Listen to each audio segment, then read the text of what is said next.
Émile? Monsieur. Comment vous appelez-vous? Théophile, monsieur. Oui, c'est ça, Théophile. Je vous ai appelé Émile parce que c'était le nom du maître d'hôtel que j'avais avant vous. Mais que monsieur ne s'excuse pas. Pendant les premiers jours, il est fatal qu'on se trompe. Et s'il m'arrivait d'appeler monsieur le marquis, il ne faudrait pas que monsieur en soit froissé non plus. Oh, vous étiez... Chez un docteur, oui, monsieur le marquis. Chez un marquis, oui, monsieur le docteur. Chez le marquis de la Margelle, oui, qui a eu bien des chagrins, bien des ennuis. Oui, ça m'est égal. Donc nous disons Théophile? Oui, monsieur. Je n'aime pas beaucoup ce nom-là. Moi non plus. Alors, n'est pas un autre? Si, monsieur, mon vrai nom est Jean. Ah oui, mais ça... Eh oui, je sais bien. Nous ne pouvons pas avoir le même prénom, vous et moi. Mais je m'en rends si bien compte que je ne l'ai même pas offert à monsieur. Et je dois dire que je n'ai vraiment pas de chance à ce propos-là. C'est ma 5e place ici et c'est la 5e fois que je change de prénom. Est-ce que monsieur aime Gaston? Quel Gaston? Le nom de Gaston. Ah, non, c'est impossible, c'était le nom de mon père. Eh oui, il y a ça aussi. Il y a les parents, il y a les amis intimes. Et c'est bien pour ça que je m'étais rabattu sur Théophile. Avec celui-là, on est à peu près tranquille. Enfin, que monsieur en trouve un qui lui plaise. Bah, moi je ne demande qu'à être agréable à monsieur. Est-ce que monsieur a un André dans sa famille? Non, pas encore. Eh bien alors, André? Va pour André. Seulement, monsieur sera indulgent pendant les premiers jours si je ne réponds pas tout de suite. Je n'aurai qu'à vous sonner. C'est très juste. En dehors de cela, est-ce que je puis me permettre de demander à monsieur si monsieur est content de moi? Certainement, mon ami, pourquoi me demandez-vous cela? Parce que moi, je suis, comment dirais-je, très content de monsieur et de madame. Ah oui, oui, ça fait rire monsieur ce que je viens de lui dire là. Pourtant, monsieur doit bien connaître que c'est aussi difficile de trouver de bons maîtres que de bons domestiques. D'autant plus qu'en principe, et généralement dans une maison, il y a 2 maîtres. Or, tandis qu'un domestique n'a qu'un seul caractère pour ces 2 maîtres, nous nous sommes obligés de nous habituer à 2 caractères qui sont parfois très différents quand ils ne sont pas opposés. Ce qui demande en somme une certaine souplesse. 5 avec 4. Oui, je vois bien. Et si je me suis permis de demander à monsieur si monsieur était satisfait de moi, c'est que je sens que je vais m'attacher à monsieur et à madame. Et alors, dame, je ne voudrais pas être seul à m'attacher, monsieur le comprend bien. Mais certainement. Alors, monsieur n'a pas d'observation à faire? Oh non. Je poserai la même question à madame la prochaine fois que j'aurai l'occasion de le faire. Monsieur ne veut pas que je l'appelle docteur? Non, non, pas du tout. Monsieur étant médecin, je pensais que peut-être. Non, pas dans le service. Il n'y a que si j'étais malade un jour que je me permettrais d'appeler monsieur docteur. C'est cela. Au revoir, monsieur. Au revoir, mon ami. Pourquoi me dites-vous au revoir? Vous partez? Non, monsieur, je vais à l'office. Alors, ne me dites pas au revoir. Dites-moi... Ne me dites rien, d'ailleurs. Nous n'allons pas nous mettre à nous dire au revoir chaque fois que vous sortirez d'une pièce, et bonjour chaque fois que nous nous rencontrerons. Ça n'en finirait plus. Et on en arrivera à s'embrasser distraitement avant d'aller se coucher. Vous aurez l'obligeance de me prévenir aussitôt que madame sera rentrée. Eh bien, alors, je préviens monsieur que madame est rentrée. Allons-donc. Eh bien... Alors, donnez-nous du thé, mais dans 5 minutes, pas avant. Je vous sonnerai d'ailleurs. Bien, monsieur.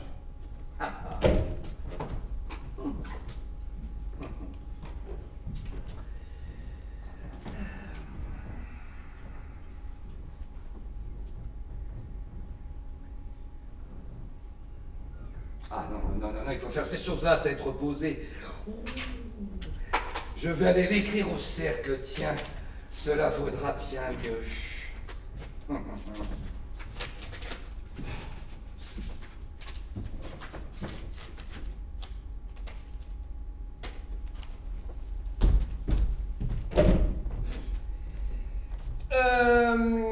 Oh. André. Monsieur. Le thé. Il est prêt. Apportez-le et demandez à madame si elle peut prendre une tasse de thé. Bien, monsieur.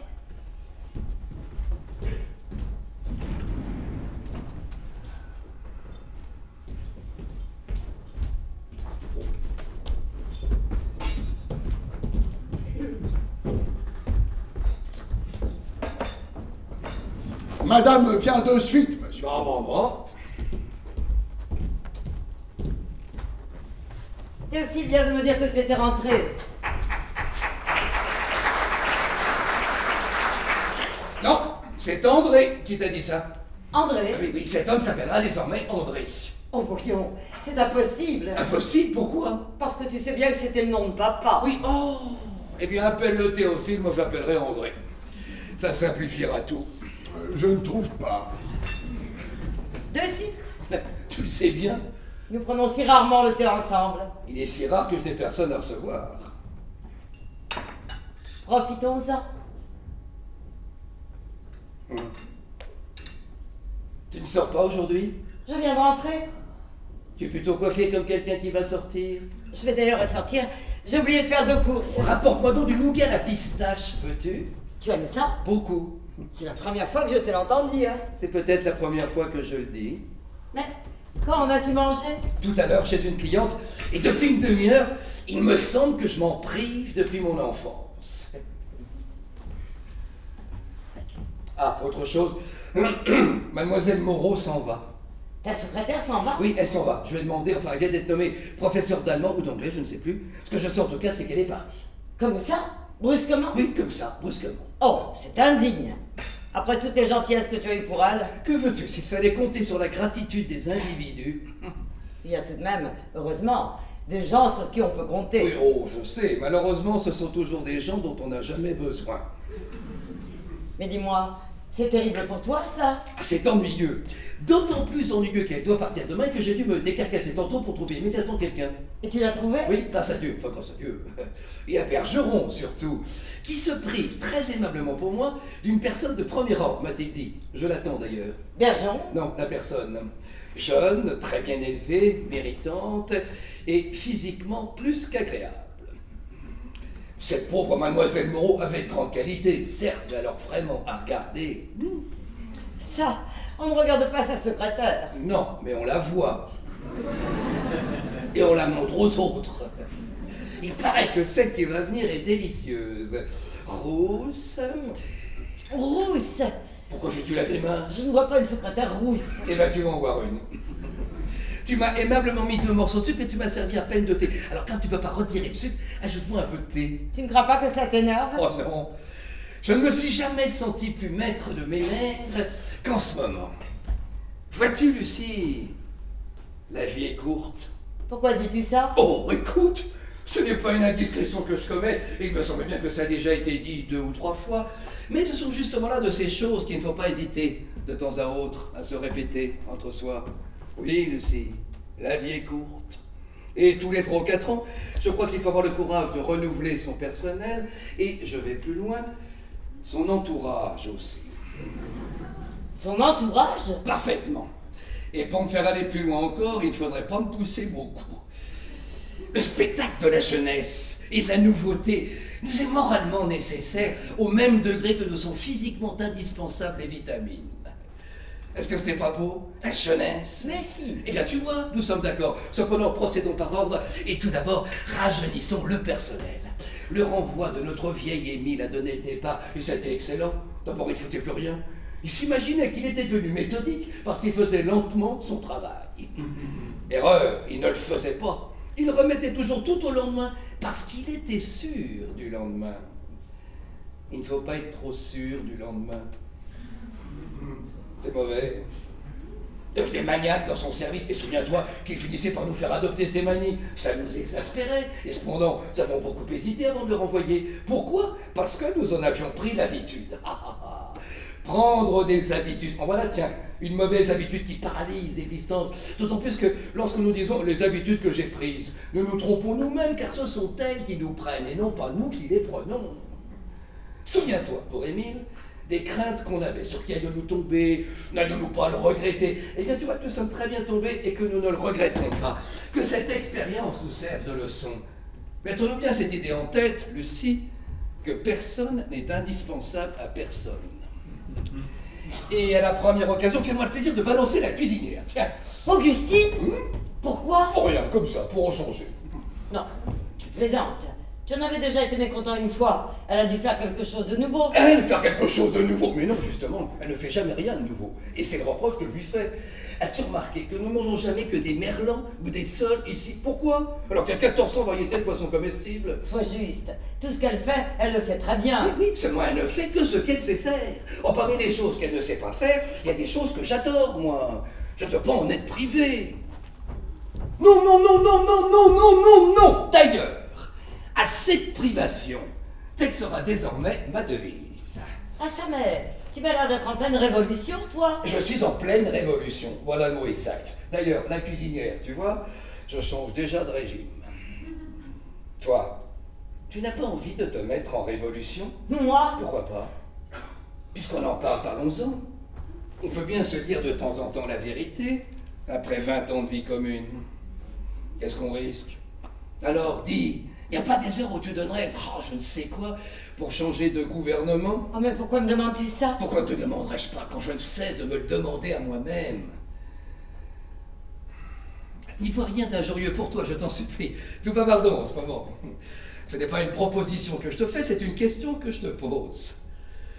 Tu sais qu'il y a des moments où le meilleur des républicains se demande si par hasard n'aurait pas une envie folle d'avoir un bon dictateur qui lui secouerait un peu les puces.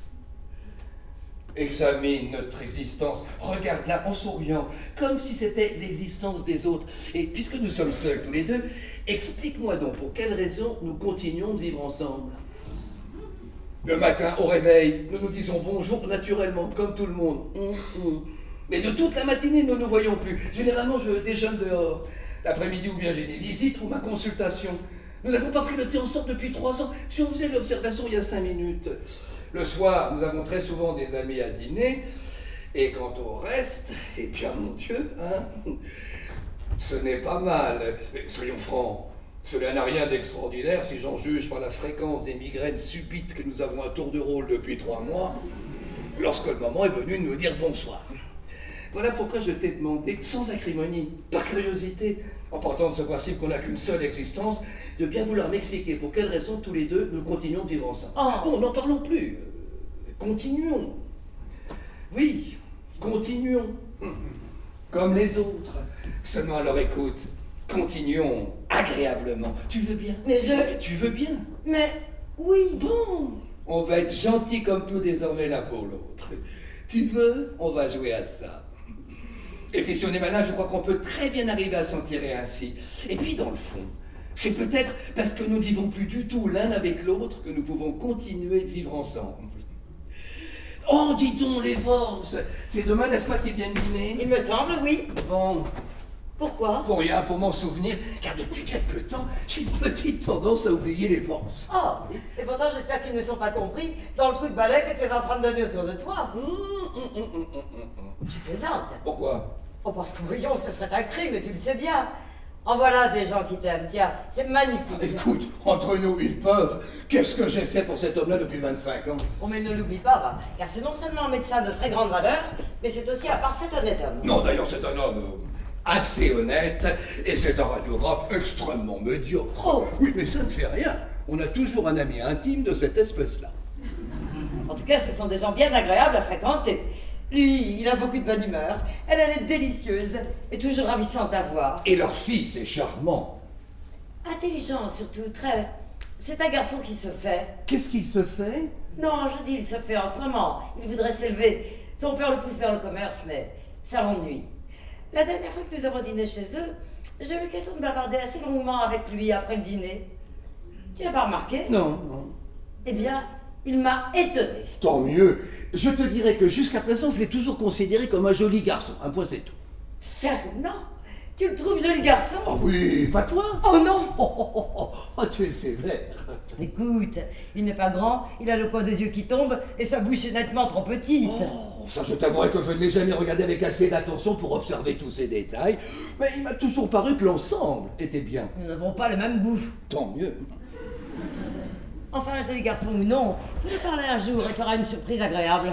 Tu verras comme il est net, comme il est droit. Je le connais, tu sais, je l'ai vu naître. Je me permettrai de te répondre que c'est justement parce que tu l'as vu naître que tu ne connais peut-être pas très bien. Et je suis sûre que tu te serais depuis longtemps rendu compte à la fois de ses qualités et du sentiment très profond que tu lui inspires si tu l'intimidais moins. Oh, je l'intimide. Ah, fatalement. Le fait seul que tu le tutoies et que lui te dise « vous » est déjà une chose. Là, tu as raison. Il me semble que ça doit paralyser tout entretien. En effet, et je lui en toucherai 2 mots demain. Tu feras comme tu entendras. Mais considère bien que ce que je t'en ai dit... C'est dans mon intérêt. Tout bêtement. Tu le sais aussi bien que moi. Dans la vie, il ne faut jurer de rien. Et on ne badine pas avec l'amour. Pourquoi dis-tu ça? Parce que tu as dit il faut jurer de rien. Alors moi aussi, j'ai voulu citer une pièce de Musset. C'est tout. Continue.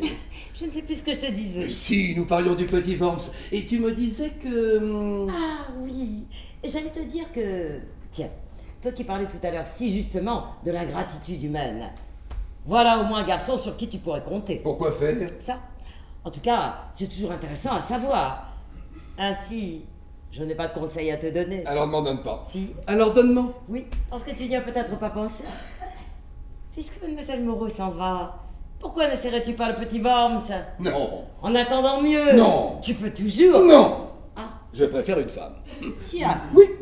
Comme c'est amusant. Bah oui. Mademoiselle Le Courtois, de la part du docteur Bergeron. Priez-la d'entrer. Assez de privation. Veux-tu que je vous laisse? Pas le premier jour. Entrez, mademoiselle. En tout cas, sois contente, elle n'est pas rousse. Bonjour, mademoiselle. Bonjour, monsieur. Madame? Mademoiselle Le Courtois, madame Marcelin. Mademoiselle? Mais pourquoi diable Bergeron m'a-t-il dit que vous étiez rousse? Je n'en sais rien, monsieur. Je me le suis peut-être imaginé. Alors, mademoiselle, vous êtes au courant de ce qui se passe? Ah non, monsieur. Bergeron ne vous a pas dit que ma secrétaire était partie brusquement? Ah si. Ah, donc vous savez qu'il a la gentillesse de vous donner à moi. Parfaitement. J'espère que cela ne vous contrarie pas. Oh, mais non, du tout, monsieur. Vous êtes étudiante en médecine, n'est-ce pas? Oui, monsieur. En quelle année êtes-vous? En 3e année. Déjà? Oh. Je dois vous dire la vérité que c'est une secrétaire surtout dont j'ai besoin. Oh, je suis également licenciée en droit. Je n'en demandais pas tant, et il me suffit de savoir que vous connaissez les termes médicaux. Et la sténographie? Je la connais, monsieur. Je vous fais tous mes compliments. Est-ce que vous avez l'intention de poursuivre vos études et d'exercer plus tard? Bien, je suivrai les conseils que vous voudrez bien me donner, monsieur. Êtes-vous travailleuse, ponctuelle, ordonnée, Bien, je le crois. discrète? Oh, oui. Oh, bien. Je ne vois pas ce que je pourrais vous demander d'autre. Est-ce que mademoiselle vit dans sa famille? Cela, ça ne nous regarde pas. On peut tout de même demander à sa secrétaire si... Non. Il est une dernière question délicate, mais que je dois vous poser. Quels sont les appointements que vous désirez gagner, mademoiselle? Oh, c'est à vous de les fixer, monsieur. Ce que tu donnais à mademoiselle Moreau. Est-ce que tu veux bien me laisser parler? Voulez-vous accepter 3000 francs par mois, mademoiselle? Mais certainement, monsieur. Tu ne donnais pas ça à mademoiselle Moreau? Je suis payé son loyer en plus, ça revenait au même. Et enfin, voyons. Oh. Vous est-il possible d'entrer tout de suite en fonction, car j'ai déjà besoin de vous? Je suis à vos ordres, monsieur. Votre bureau est là, derrière cette porte. Si vous voulez bien retirer vos gants et votre chapeau et prendre de quoi écrire. Oui, monsieur.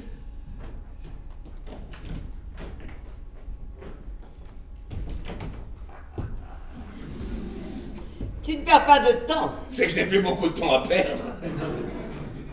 Comment la trouves-tu? Jeune, Oui, mais comme genre. du féminin. Enfin, ton impression est... Oh, la même que la tienne, excellente. Moi, je te dirais franchement que je la trouve un peu... voyante. Voyante, tu as peur qu'elle te prédise l'avenir? Ah. J'ai une lettre à vous dicter. Bien, monsieur. Vous y êtes, mademoiselle? J'y suis, monsieur. Docteur Guillaumet, 23 avenue Henri Martin, Paris. Mon cher confrère, j'ai reçu votre cliente, Madame D, je l'ai examinée et j'ai causé longuement avec elle. Nous nous trouvons en présence non pas d'un cas pathologique, mais d'une série de phénomènes qu'il faut attribuer moins à son âge, encore qu'à la crainte où elle est de le paraître. Vous savez comme moi qu'il est un âge critique pour la femme. À cette époque de leur existence, les plus raisonnables d'entre elles subissent un véritable bouleversement. Mais celles qui, si j'ose dire, devancent l'appel, peuvent rapidement devenir la proie de passions qui les assiègent. C'est le cas de votre cliente. Quant à l'histoire de Châtel-Guyon, je ne marche pas. Je ne peux pas plus conseiller à son mari, qui d'ailleurs ne m'a pas consulté, d'aller à Contrexéville, que de lui ordonner à elle d'aller à Châtel-Guyon, qu'elle y aille, si elle le veut, à ses risques et périls, car cette cure lui est absolument contre-indiquée. Votre cliente, mon cher confrère, me fait l'effet d'une femme qui est en train de mal se conduire, ce qui est immoral, pas davantage, mais qui voudrait en outre empêcher son mari d'en faire autant, ce qui est, à mon sens, inhumain. Tu m'excuses. Oh, mais de grand cœur.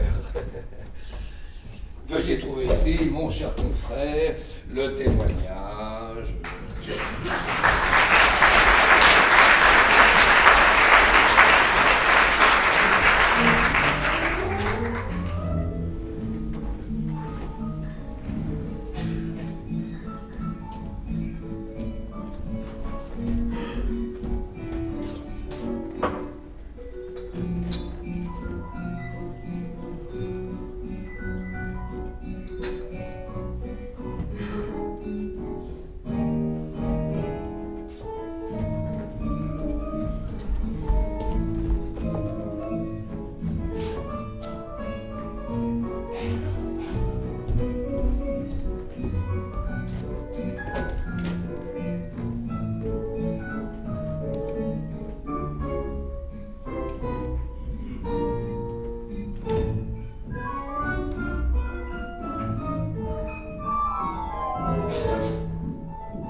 Quand les portes sont ouvertes.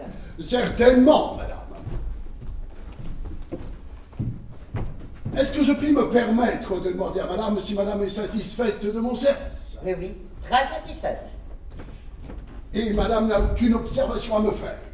Non. Ah si, tenez, une petite chose.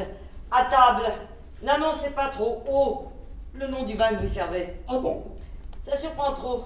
Et ça coupe souvent la conversation. C'est pour ça que je le fais, madame. Oui, quand je m'aperçois que la conversation traîne un peu, allez hop, mission embryon 21. Ça réveille. Mais je m'abstiendrai de le faire désormais puisque ça contrarie madame. Eh bien alors, puisque madame m'a demandé cela, est-ce que je puis me permettre à mon tour de demander une petite chose à madame? Demandez? Eh bien, je demande à madame de bien vouloir ne pas me sonner comme elle le fait 3 ou 4 fois. Bing, bing, bing. Ça me fait sursauter chaque fois. Ça me donne l'impression que je suis en faute et que madame est de mauvaise humeur. Et c'est une impression affreuse. Que madame me sonne une fois. Bing. Tout simplement, et je viendrai aussi vite. À moins que madame n'ait une très grande satisfaction à faire bing, bing, bing. Non, j'y ferai attention. Que madame m'excuse de lui avoir dit cela, mais j'estime qu'il vaut bien mieux se dire ainsi tout de suite certaines petites choses qui n'ont l'air de rien, mais qui risquent tout de même à la longue de créer des malentendus, puisqu'on doit en somme vivre ensemble. Il est préférable, n'est-ce pas? Mais certainement. Vous ne voyez rien d'autre? Non, madame. J'ai préparé le smoking de monsieur sur son lit, mais je crois bien que monsieur n'aura pas le temps de le mettre. Quelle heure est-il donc? 8h moins le quart, madame. Le dîner est pour 8h. À tout à l'heure, mon ami. À tout à l'heure, madame. Et bonne santé.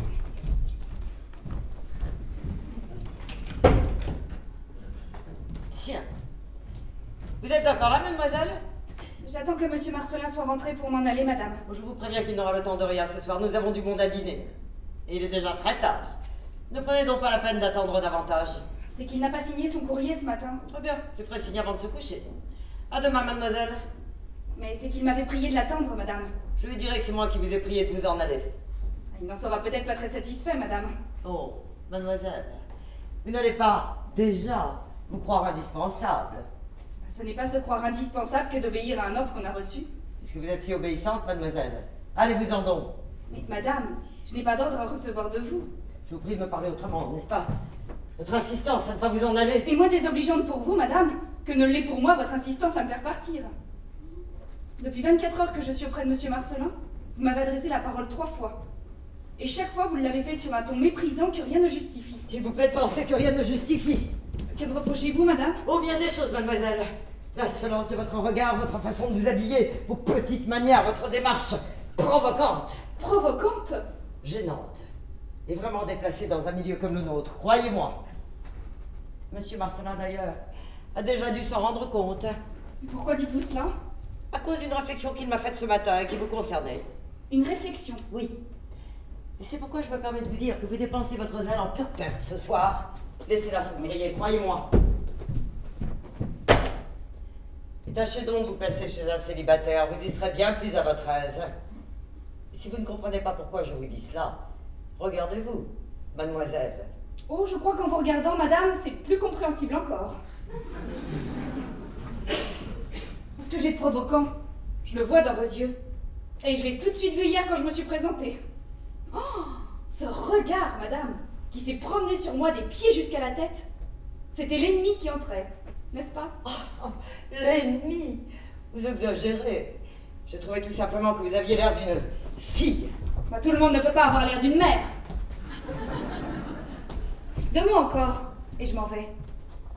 Je ne suis pas certaine que Monsieur Marcelin vous ait parlé de moi ce matin. Mais vous lui en avez parlé. Mais je vous ai entendu lui dire qu'à votre avis, probablement je devais être tuberculeuse. Eh bien non, madame.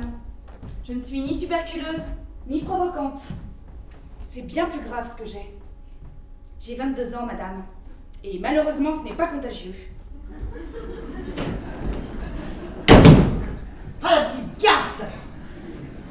Ah ben, elle va me le payer. C'est dire qu'un homme ne verra pas ce qu'une femme pareille peut avoir de dangereux, de terrible. Quelle chance, mon Dieu, que moi, je m'en sois tout de suite rendu compte. Me retourner ça toute la journée autour de lui, ça aurait été joli. À son âge. Ah non, merci. Monsieur Fernand Vance. Je viens tout de suite. Bonsoir. Je t'aime. Faites attention. À quoi? À tout. Il est rentré? Non, pas encore. Alors? Je vous dis qu'il faut que nous fassions très attention. Pourquoi? Il y a quelque chose de nouveau? Peut-être. Mais... Taisez-vous.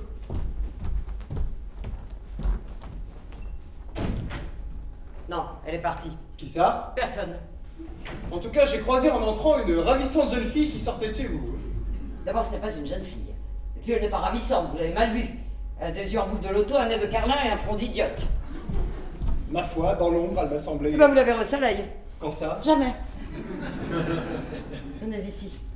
Et écoutez-moi bien. Qu'est-ce que vous avez? Vous avez l'air affolé. Je ne suis pas affolée. Je suis nerveuse, inquiète et tourmentée pour bien des raisons. D'abord, j'en suis toujours à me demander si Jean ne se doute pas de quelque chose. Ah? Oui.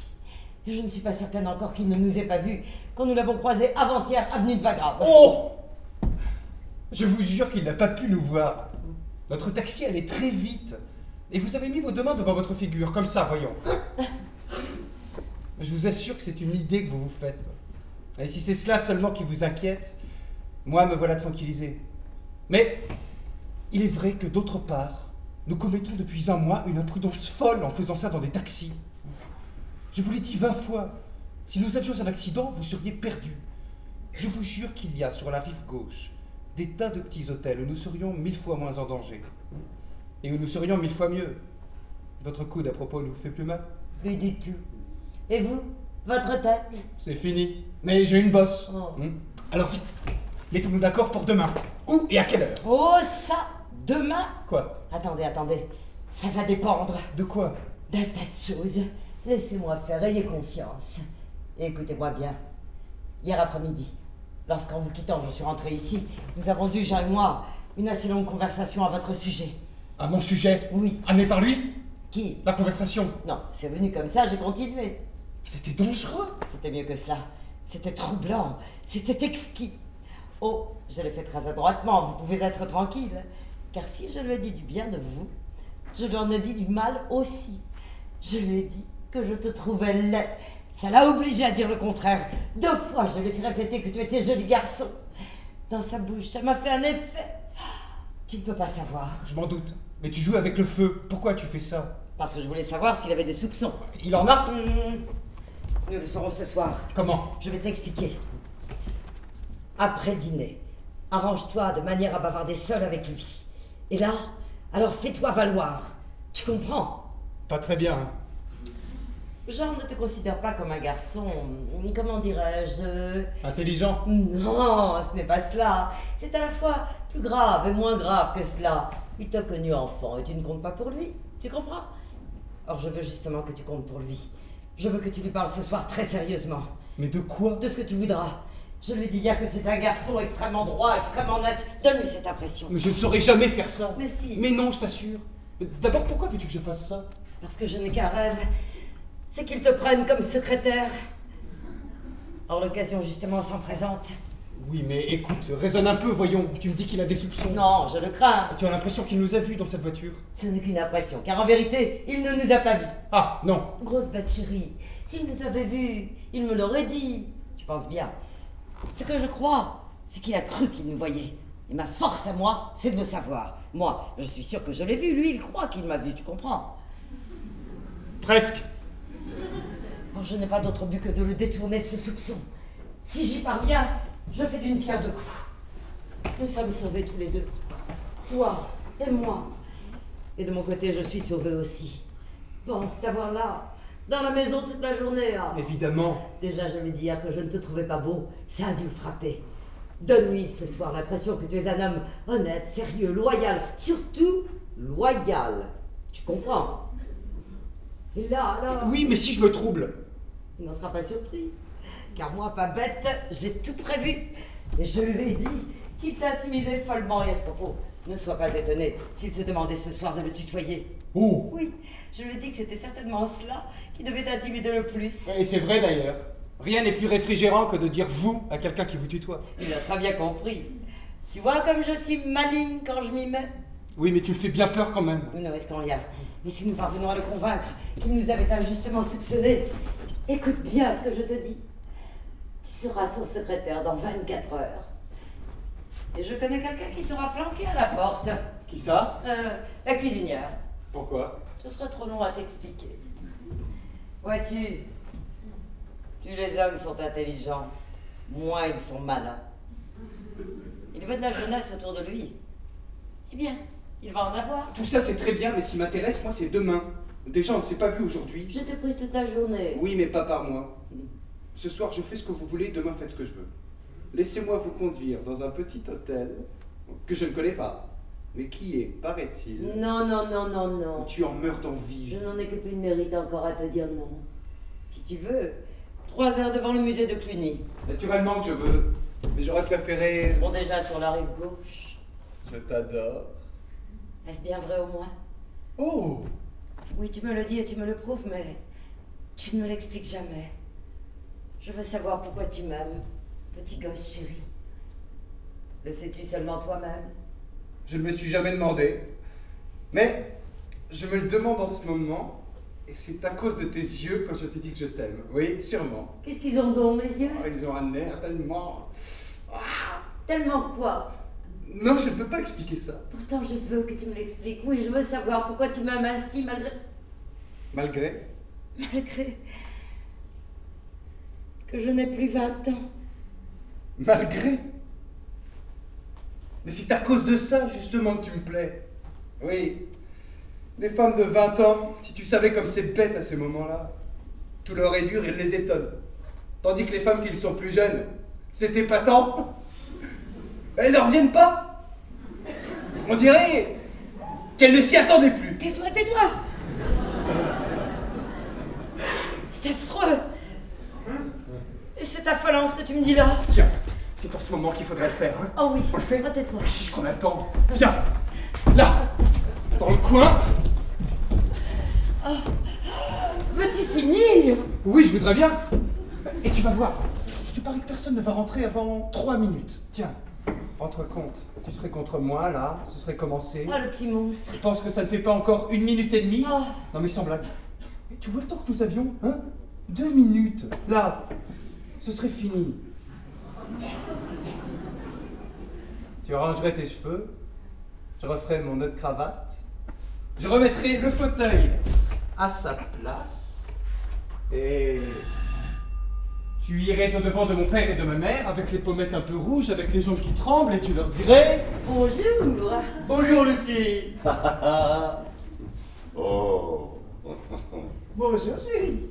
Ah, tu es déjà là, toi. Bonjour papa. Bonjour, mon grand. Comment vas-tu maman? Très bien, mon chéri. Décidément, voilà un garçon qui ne sera jamais exact.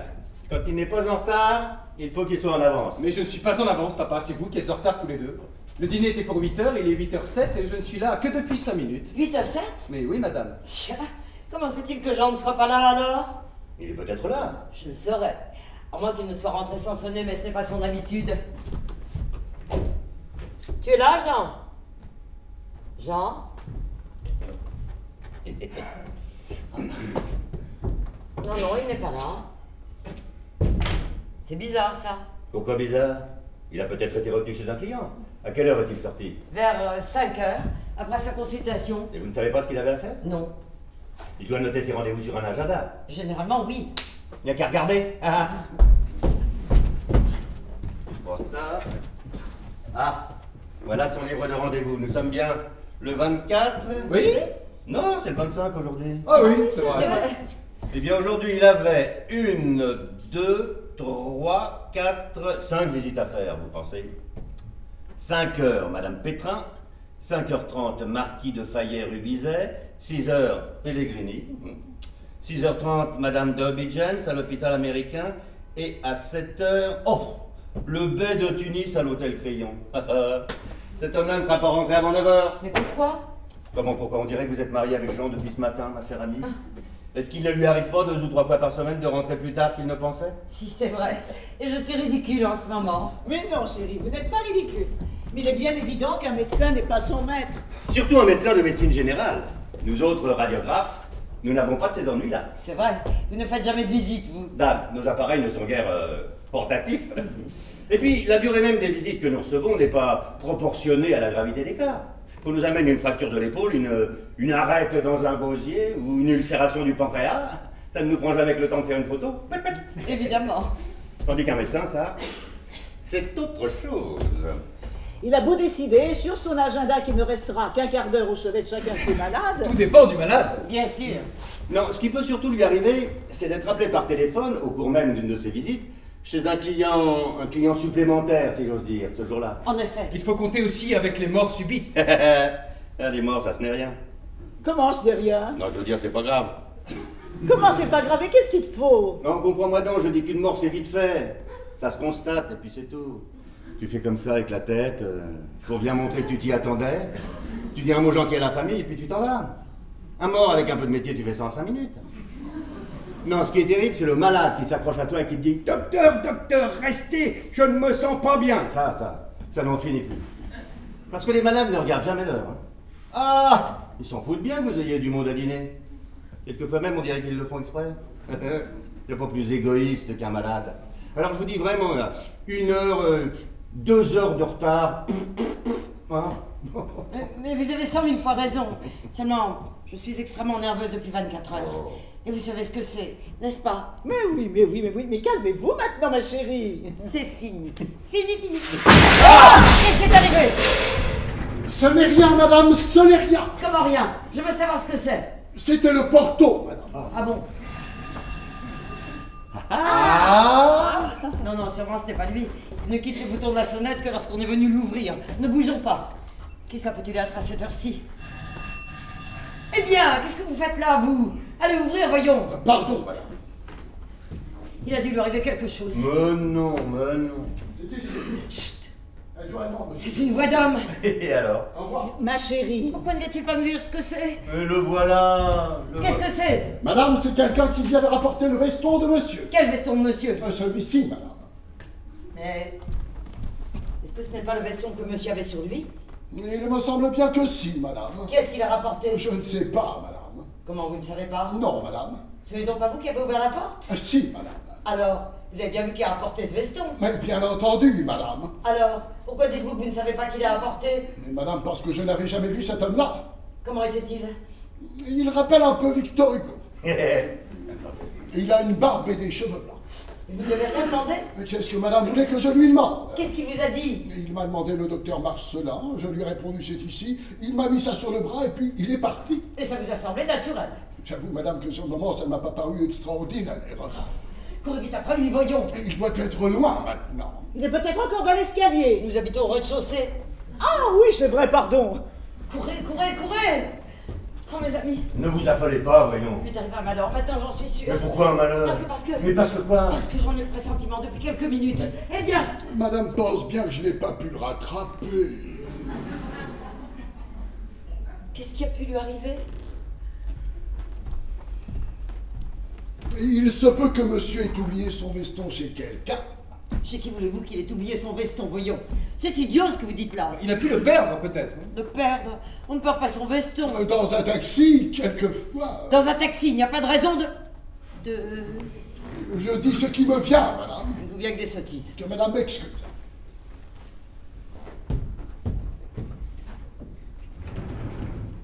Je crois que c'est beaucoup plus grave que ça, moi. Conservez votre sang-froid, Lucie. Je voudrais vous y voir. On lui a peut-être volé. Mais ne disons pas de bêtises. Mais ce que je dis n'est pas une bêtise. Mais si. Vous devriez peut-être regarder dans les poches du veston. Ben c'est vrai, ça c'est intelligent. Merci, papa. Y trouvez-vous quelque chose? Oui, son portefeuille. Eh bien, tu vois. Oui, mais il est peut-être vide. Non, il y a 4000 francs dedans. Donc on ne lui a pas volé. Voilà déjà une bonne chose. Est-ce que les autres poches sont vides? Dans celle-ci, il y a son mouchoir. Mhm. Dans celle-là, il n'y a rien. Là, Bougez pas. Merci, merci. Là, je trouve un cure-dent. Et dans la dernière? Oh mon Dieu, Qu'est-ce Qu'est-ce qu'il qu'il y y a? a? je sens une enveloppe cachetée. Cacheté? Oui, je sens un cachet de cire. Et alors, donnez-moi ça. Non. Oh, Quoi? ceci est mon testament. Oh, Lucie! Oh, Lucie! Oh, Lucie, soyez courageuse, ma chérie.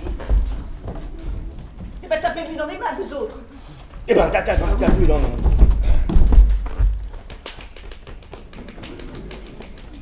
Il faudrait lui faire respirer un peu de vinaigre. Où en trouver à cette heure-ci? Ben, à la cuisine, pardon. Ah oui, c'est vrai. Lucie, ma chérie, revenez. Oh, oh, oh, oh.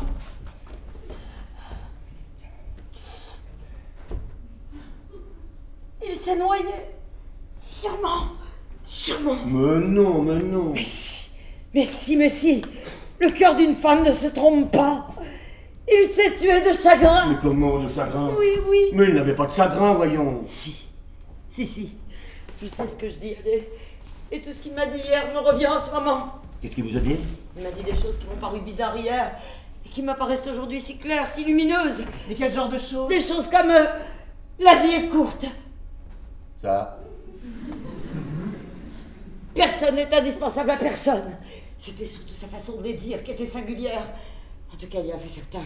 C'est qu'il a voulu prendre le thé avec moi hier. Et cela, il ne l'avait pas fait depuis 3 ans, peut-être. Oui, alors ça, évidemment. Mais alors, ce que je ne comprends plus, c'est... Quoi? Rien. Vous sentez-vous un peu mieux? Oui. Allons, courage. Qu'est-ce que vous allez faire? Je vais l'ouvrir, pardi. Et là, je ne sais pas si vous en avez le droit.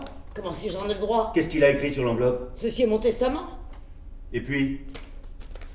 Mon notaire, Maître Belloc, aura seule qualité pour en prendre connaissance. Vous voyez?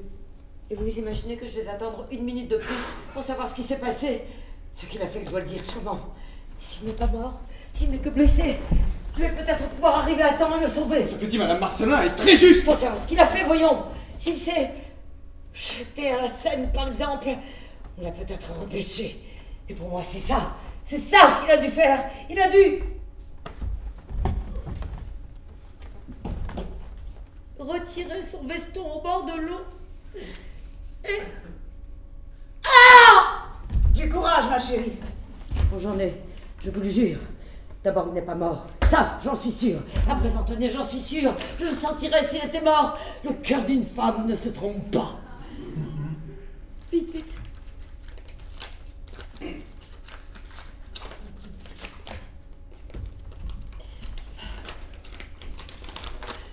Ceci est mon testament. Mon cher maître et ami. Comme son écriture est calme. C'est effrayant. Il date peut-être d'il y a 1 an ou 2. Qui ça? Son testament. Il n'y a pas de date? Regardez à la fin. Ah oui. 25 avril 1934. Aujourd'hui. Mon cher maître et ami, je n'en peux plus. Ah, il n'en peut plus, il s'est tué. Non, c'est pas lui, c'est moi qui n'en peux plus. Ah bon? Lisez vous-même, s'il vous plaît. Oui, donnez.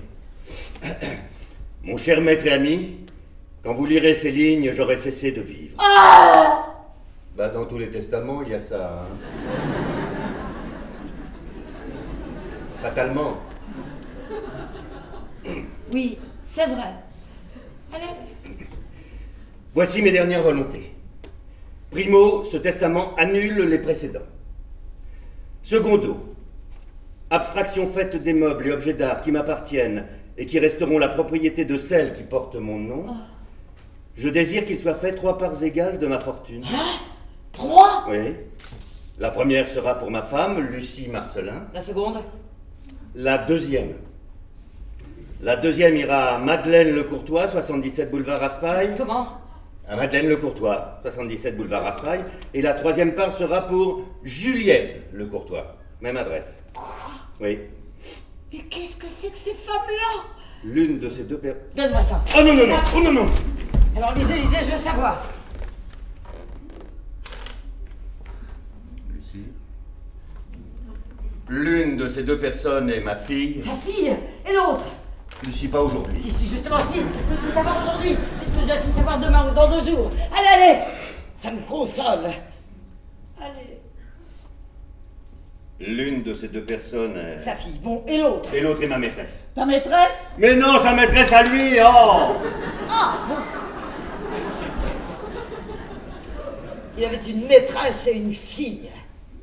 Eh ben, mais c'est elle, j'en suis sûre. Elle qui? Sa secrétaire. Mademoiselle Moreau? Oh non, il l'a remplacée il y a 2 jours par une grande fille brune qui ne restera pas plus de 24 heures ici, je vous en réponds. Et c'est elle, sûrement. Mademoiselle Lecourtois, le nom m'avait frappé. C'est bien ça. Quelle horreur. Il introduisait sa maîtresse au domicile conjugal. Mais pourquoi dites-vous sa maîtresse? Comment, pourquoi? C'est peut-être sa fille. Sa fille? Oh non, non, non, non, non. Mais pourquoi dites-vous non? Adrien a raison, c'est peut-être sa fille. Je vous répète que son nom m'avait frappé, Lecourtois, j'en suis sûre. Oui, mais elles s'appellent toutes les deux, Lecourtois.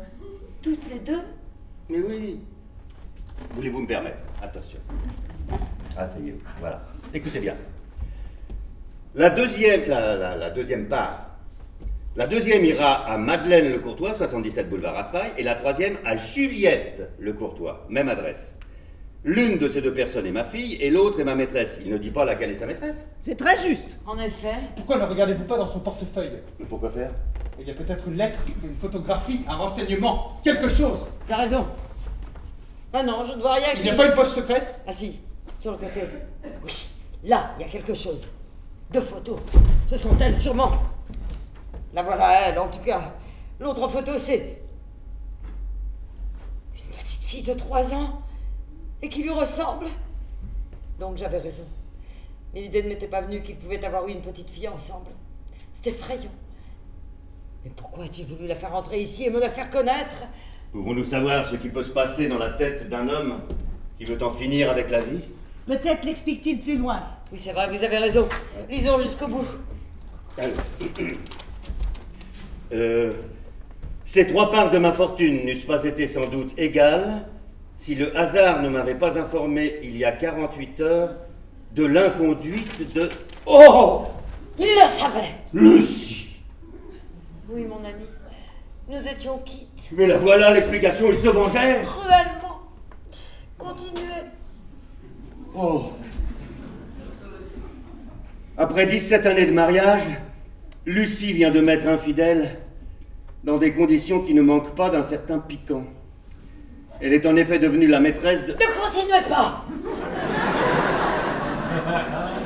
Trop tard, j'ai vu son nom. Sors, mon enfant! Je sortais, papa!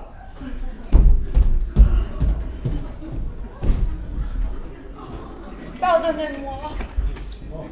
Mais dans mon trouble, je ne pensais plus que c'était votre fils. Avec Fernand? Oh, le petit misérable! Oh, je n'en peux plus. Marguerite, soyez bonne. Je n'en peux plus non plus. Lisez-vous. Maintenant que vous savez tout, lisez vite. Car il faut enfin que nous sachions ce qu'il a fait. Oui. Oui, je trouve piquant ce fils qui, sans le savoir, venge le... Ah! Chérie! Qu'est-ce que c'est? Qu'est-ce que... Oh, ne lis pas! Qu'est-ce qu'il y a donc? Qu'est-ce qu'il y a?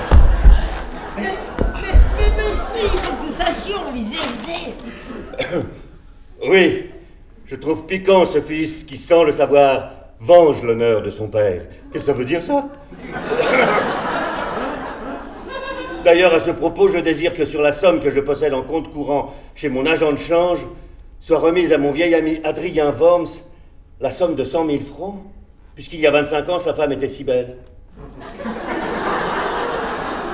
Fait à Paris de bonne foi le 25 avril 1934, Jean-Marcel...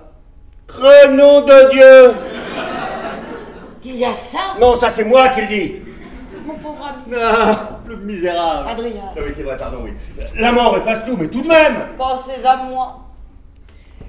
Mon ami, je vais t'expliquer. Non! M'explique rien ici, pas devant Fernand. Tout à l'heure, chez nous. Oh! Cachons le testament et ne lui disons rien. Pour l'amour du ciel. C'est lui. C'est lui.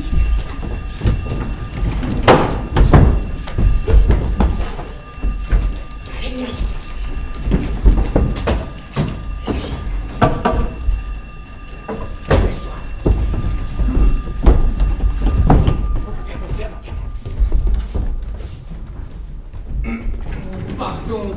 Pardon. Je suis honteux d'être en retard, mais il vient de m'arriver l'aventure la plus bête du monde. J'étais allé chez Pellegrini, mon tailleur, pour essayer tantôt un complet neuf. Et je me suis trompé en brabillant. J'ai remis le veston neuf et j'ai laissé le vieux chez le tailleur. Au bout d'une heure, je m'en suis aperçu. Je suis retourné chez le tailleur qui était fermé. Je suis allé à Bois-Colombes, chez le coupeur qui avait la clé de la boutique. Je l'ai ramené à Paris. Là, on fouillait partout et je n'ai pas retrouvé mon veston. Ce qui m'embête énormément d'ailleurs, à cause d'abord de mon portefeuille et à cause surtout de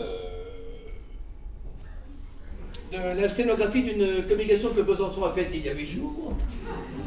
Et que... Mais le voilà! Oui, le voilà. Et comment est-il venu là? C'est un vieux bonhomme qui l'a apporté. Le père Jules, le vieux garçon de course. Ça? Oh, sûrement. Oh, bah tant mieux. Cela m'aurait agacé toute la nuit. Pardon, madame, vous m'excuserez, n'est-ce pas, de dîner en veston? Eh bien, ça fait plaisir de retrouver ces affaires. Voilà mon portefeuille, mon mouchoir. Le crayon d'un chien, mais je retrouve pas le, comment dirais-je, la sténographie en question. Personne n'a touché ici à mon veston, bien entendu. Oh. La feuille que tu cherches a peut-être glissé de ta poche. C'est bien ce dont j'ai peur. André! André! Monsieur! L'homme qui a rapporté mon veston, l'avait-il enveloppé dans quelque chose? Ah non, monsieur, il avait sur son bras. Eh oui, voilà, c'est une manie qu'ils ont porté des vêtements comme ça sur leurs bras. C'est imbécile. Je suis désolée de te voir contrarié. Tu n'y peux rien, que veux-tu? Madame est certes... À table.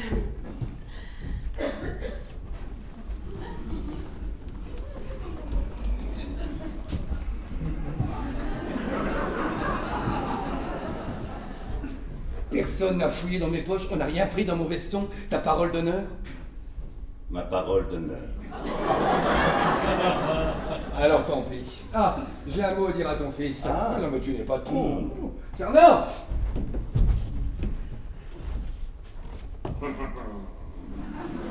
Tu me dis vous et moi je te tutoie, c'était normal jusqu'à présent, mais aujourd'hui tu es un homme et cela n'a plus sa raison d'être. Désormais, je te dirai vous. Allons dîner!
Mon petit déjeuner ici tout de suite, je vous prie.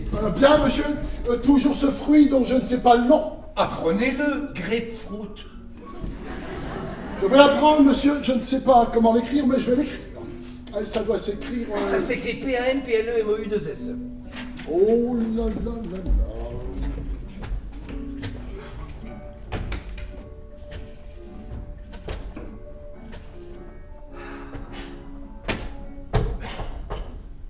Allô? Ah, attendez, excusez-moi. Oui, est-ce que monsieur Pellegrini est là?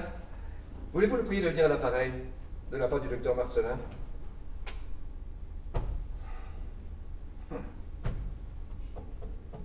Allô? Allô? Ah, Pellegrini, bonjour mon ami. Dites-moi, vous avez fait reporter chez moi hier au soir mon veston que j'avais laissé chez vous par mes gardes. Oui, oui, je vous en remercie. Non, mais dites-moi, rien n'était tombé de ce veston qu'on ait retrouvé ce matin chez vous? Oui, une chose très importante. Une enveloppe cachetée. Non. Ah oui, s'il vous plaît, demandez-le autour de vous. Ah. Allô? Oh. Non, rien. Oh. Ah, c'est dans le trajet peut-être alors. Si, elle a pu glisser de la poche. Oui, non, mais je sais bien, mais cependant, il faut croire que si, puisqu'elle n'y est plus. Bon, merci. Oh.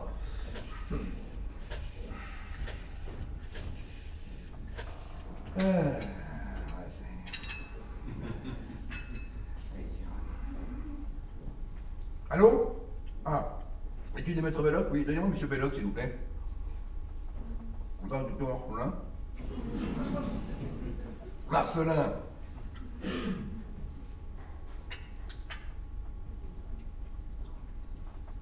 Allô, c'est toi,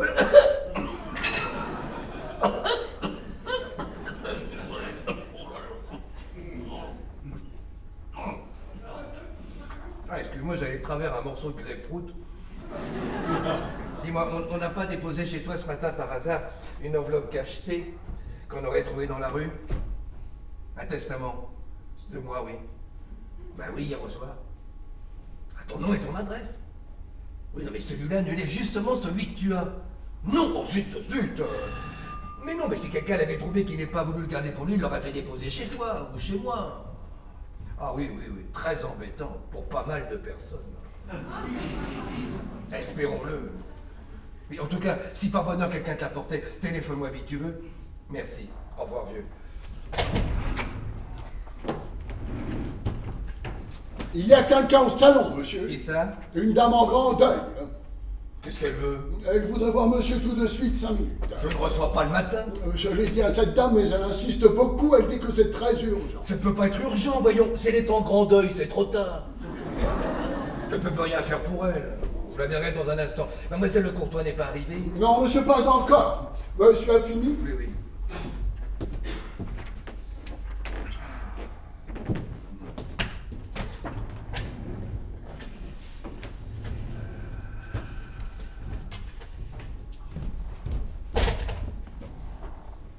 Tu es là? Tu le vois bien? Qu'est-ce que tu veux? Te dire bonjour? Bonjour. Tu sais qu'il y a quelqu'un au salon? Ah, Tu n'as pas entendu sonner? si, seulement comme tu ne reçois jamais le matin, j'avais pensé que c'était ta fournisseur. Ou ta secrétaire. Eh bien, te voilà renseigné maintenant. Va, et ne te balade pas en peigneur autour de mon cabinet, je t'en supplie. Je venais te dire bonjour. Eh bien, tu m'as dit bonjour, je t'ai répondu bonjour. On s'est dit bonjour, nous sommes quittes. Va.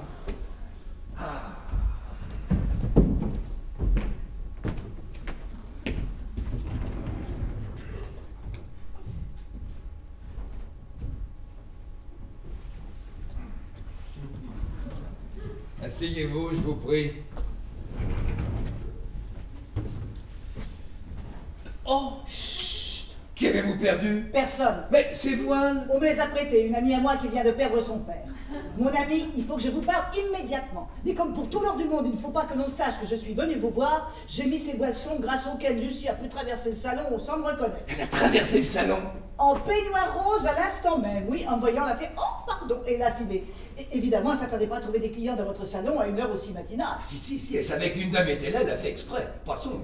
Oui, passons, car il ne s'agit pas de cela. Mon ami, je vais vous apprendre une chose épouvantable car je ne vois que vous ne savez rien. Je vais trahir un secret, mais en souvenir de notre folie d'autrefois, il m'a semblé que je n'avais pas le droit de vous cacher la vérité. Je suis au courant de tout, Marguerite. Non. Mais si. Mais non, je vous dis que non. Je sais ce que vous savez, hélas, mais ce que vous ignorez, je vais vous l'apprendre. Il était dans votre veston. Qui? Votre testament, oui. Et comme votre femme était convaincue qu'il vous était arrivé malheur, elle l'a décacheté. Et elle l'a lu? Tous, nous l'avons lu à tour de rôle. Et Oh nom de Dieu! vous pouvez le dire. Mais alors? Eh bien alors, maintenant, ils savent tout. Comment? Elle s'est permis d'ouvrir un pli cacheté? Ah, mais ça, mon pauvre ami, c'était inévitable. Inévitable? Mais oui, ce veston rapporté mystérieusement par un inconnu alors que vous étiez en retard et que déjà nous étions inquiets. Ce testament dans votre veston, allons, pensez à elle tout de même. Je vous jure que c'était effrayant. On vous voyait en bras de chemise, piquant une tête du haut d'un pont. Mais mettez-vous à notre place, on ne pouvait pas ne pas décacheter l'enveloppe. Il fallait tout de suite savoir. C'était tragique. Évidemment. Ensuite, c'est devenu dramatique. En 3 minutes, votre femme a appris que vous aviez une fille et une maîtresse. J'ai appris que mon fils était l'amant de votre femme. Et mon mari a appris que j'avais été votre maîtresse. Vous êtes un homme généralement discret, mais quand vous vous y mettez... J'en ris en ce moment parce que vous êtes bel et bien vivant, mais je vous jure qu'à cette minute-là, nous étions dans une situation angoissante, insensée. Mais magnifique aussi. Oh, ça, magnifique. Oh si. Peut-être, vu de loin, mais de près, je vous affirme qu'elle n'avait rien de magnifique. Nous nous sommes évanouis toutes les deux. Adrien était blême, Ferdinand était verdâtre. Pourtant, lorsque je suis rentré... Ah, mais c'est qu'en une seconde, la situation s'était renversée. Vous n'étiez plus en danger de mort. Et nous qui allions peut-être nous dresser les uns contre les autres, nous nous sommes retournés contre vous. Contre vous qui veniez de nous faire passer un horrible quart d'heure. Une sorte d'entente soudaine s'est établie entre nous. Sans nous concerter, nous sommes tombés d'accord et nous sommes allés au plus court, au plus simple. Nous avons dit en même temps, pas un mot et cachons le testament. C'était irréfléchi, mais c'était la sagesse d'ailleurs. Ça dépend.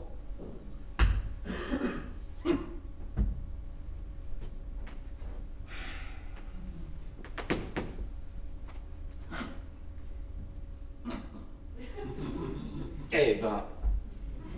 À quoi pensez-vous? Oh, à ça. Oui, bien évidemment, mais à quoi surtout pensez-vous? Mais je pense surtout à ce dîner, pendant lequel autour de moi, vous avez su si bien dissimuler vos sentiments. C'est superbe. Et c'est instructif. Vous n'espériez tout de même pas être le seul hypocrite de Paris? Non, mais enfin, vous êtes doués tous les quatre. Non, mais dites-moi, Lucie et vous? Quoi? Et quand vous avez été seul? Bonsoir, bonsoir, comme tous les soirs. Aucune allusion? Rien, pas un mot. Je vous envie. Ah bon? Oh ben vous pensez, il a fallu que je dise tout? Que je lui raconte notre aventure par le menu? Il a voulu connaître les plus petits détails. Quel idiot! Comment après 25 années, il n'a pas eu l'intelligence de se taire? Oh non! Mais c'est affreux. Pour lui, c'était affreux. Pas pour vous? Moi, pour moi, il me faisait revivre ces heures mouvementées de ma jeunesse et je m'apercevais que j'en avais jamais parlé à personne. C'était la première fois que je les racontais. Et je finissais par oublier que c'était à mon mari que je disais tout ça. Et je me suis rendu compte alors que cette faute, la seule faute de ma vie, avait été en somme le seul moment agréable de toute mon existence. Merci. Mais vous venez de dire une chose effrayante, immorale, qui est bien juste, hélas, et qui peut justifier, qui peut motiver toutes les indulgences. Quelque désir qu'on ait d'acquérir des vertus et de se bien conduire. On s'aperçoit un jour, en effet, que les minutes les plus exquises de la vie sont celles qu'on a volées pour commettre des fautes. Tout ce qui est bon à manger fait mal à l'estomac. Voilà, c'est ça. La vie est mal organisée. Ah oui, très mal. Surtout en ce moment. Bonjour, Goth. Bonjour. Ah, Goth que c'est loin, tout cela. Et comme c'est présent? Je revois tout en ce moment. Oh, eh bien, et moi, le 18 de l'avenue Malakoff, je ne passe jamais devant sans lever les yeux vers les 3 petites fenêtres du 4e étage. Oui, c'était au 2e. Ah non? Mais si, et c'est la même chose, il y a 25 ans, pensez donc. Vous souvenez-vous d'un jour où l'on ne retrouvait pas les petits gâteaux secs? Oh, oui. Oh, ce qu'on a pu rire ce jour-là. Bah, et l'histoire de la baignoire? Non, non. Et nom de... Quel âge a votre fils? Oh non, non, n'ayez pas peur. Oh non, ce serait trop horrible, ça. Vous me jurez qu'il n'est pas de moi? Je vous le jure. Non, non, plaisantez pas, ce sera abominable. Vous êtes sûr qu'il est de votre mari? Ah, je ne vous ai pas dit qu'il était de mon mari. Je vous ai juré qu'il n'était pas de vous.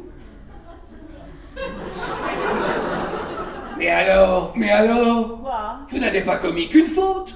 Si, c'était la même faute qui continuait. Comment arrangez-vous ça? C'était la même puisque c'est pour l'effacer que j'ai fait ça. J'avais un tel chagrin quand vous m'avez quitté. Que vous êtes fait faire un enfant par un autre. Exactement. Et c'est cet enfant qui m'a permis de vous oublier. C'est à cause de lui si je ne vous ai pas détesté. Ça n'autorisait tout de même pas à me faire cocu. Vous lui en voulez? Comment suis-je? Eh bien, vous avez tort, faut pas lui en vouloir. Voulez-vous dire par là qu'il est le premier puni? Oh, taisez-vous. Méchant. Oh, méchant est admirable. D'ailleurs, vous ne lui en voulez pas. Vous ne pouvez pas lui en vouloir, car vous aviez exactement son âge quand nous avons trompé Adrien tous les deux. Oui, mais enfin... Non. Et si vous lui disiez, tu as fait ça avec ma femme, il vous répondrait, fallait pas le faire avec ma mère. Du reste, dans votre testament, vous le dites vous-même. Vous dites que vous trouvez piquant ce fils qui, 25 ans plus tard, vient venger l'honneur de son père. Oui, mais puisqu'il n'est pas son vrai père, de quoi vient-il se mêler, celui-là? Si j'avais su plus tôt, tenez, je l'aurais mis dans mon testament, ça aussi. Alors là, ça aurait été complet. À propos, où est-il, mon testament? C'est Lucie qui l'a gardé. Elle l'a mis dans son corsage, elle a dû changer de robe, mais il n'a pas dû changer de place. Mais vous ne me parlez pas de l'impression que lui a faite la lecture du document. C'est pas l'envie qui m'en manque, vous pensez bien, mais... Non, j'ose pas. Oh, pourquoi? Faites-le, je vous en prie. Il faut que je sache exactement ce qui s'est passé. Eh bien, après le coup terrible que ça lui a porté, la grande question s'est tout de suite posée de savoir laquelle était votre fille. Comment cela? Dame, votre phrase est faite de telle manière qu'il est impossible de le savoir. Mais vous faites bien de me dire cela, c'est très intéressant pour moi. Ne faites pas l'innocent, vous l'avez bien fait exprès, je pense. Parole d'honneur que non. Je n'ai pas voulu préciser, mais je n'ai rien fait dans le sens contraire. Ma phrase est venue comme elle est venue, et si c'est un rébut, il est involontaire. Alors, elle s'est tout de suite demandé laquelle était ma fille. Mais évidemment. Pourquoi dites-vous évidemment? Quel intérêt cela a-t-il pour elle? Aucun. Mais pardon, puisqu'elle sait que l'une des deux, en tout cas, est votre secrétaire. À cause du nom? Ah, mais tiens, oui, c'est vrai, j'y pensais pas. Oh, ça, c'est très amusant, alors. Oui. En somme, ce qu'elle se demande, c'est qui est ma secrétaire. Je dois d'ailleurs vous dire qu'elle a cessé de se le demander quand elle a découvert dans votre portefeuille les 2 petites photos qui s'y trouvent. Comment elle a... Oh non, elle n'aurait pas dû. Mais vous croyez mort? Eh bien, raison de plus, elle avait tout le temps. On fouille les poches d'un vivant, ce qui est horriblement indiscret, mais on a l'excuse de la jalousie. Mais fouiller les poches d'un mort, c'est une profanation. Obligatoire, j'en conviens, mais pas urgente. D'ailleurs, je doute qu'elle m'ait cru mort. Ah non, ne dites pas ça là, je vous jure qu'elle était sincère. Alors tant pis. Et pourquoi tant pis? Parce qu'il est tout de même dommage alors qu'elle ait pu dissimuler sa joie quand elle m'a vu rentrer vivant. Et dans ces conditions-là, je pense que tout à l'heure, en vous voyant sous ses voiles sinistres, elle a dû se dire « Une veuve, oh la bénarde !» Quelle horreur! 30 années d'expérience médicale m'ont enseigné que lorsqu'un être, homme ou femme d'ailleurs, envisageait, admettait la mort prochaine de quelqu'un et s'y résignait, c'est qu'il était à ça de la souhaiter. Non mais laissons cela, et revenons aux photos dont vous me disiez, j'ai mal compris, qu'elles l'ont renseignée. Dame, votre petite fille. Ma petite fille? Oui, votre petite fille ressemble tellement à sa maman que le doute n'est pas permis. Ah. Vous trouvez que la ressemblance... Elle est criante, elle est normale. Assurément, à qui ressemblerait-on? Voulez-vous la voir? La photo? Non, la personne. La voix? Elle vient d'arriver. Vous l'avez laissée venir? Pourquoi la l'aurais-je empêché? On m'a pas dit qu'on avait ouvert mon testament. Je suis censé tout ignorer. Puis d'abord, comment aurais-je pu l'empêcher de venir? Je ne savais rien il y a 5 minutes. Oui, c'est vrai. Mais je vous en ai déjà trop dit pour ne pas vous avertir que Lucie a naturellement conçu le projet de vous la faire renvoyer. Je ne lui en laisserai pas le temps. Je vous dis ça ne fût-ce que pour éviter à cette personne un affront que Lucie pourrait lui faire. C'est bien ainsi que je l'entends. Et je vous en remercie. Je remets mon voile. Pourquoi? Ne vous connais pas. Vous ne la verrez probablement jamais. Restez donc comme ça.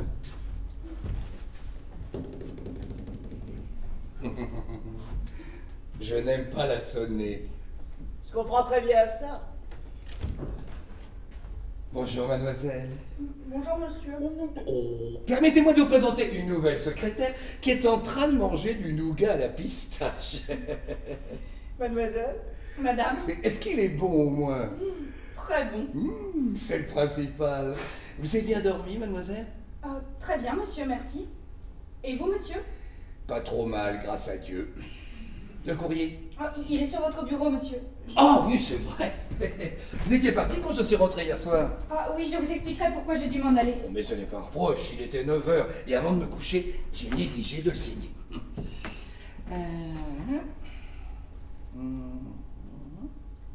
Charmante.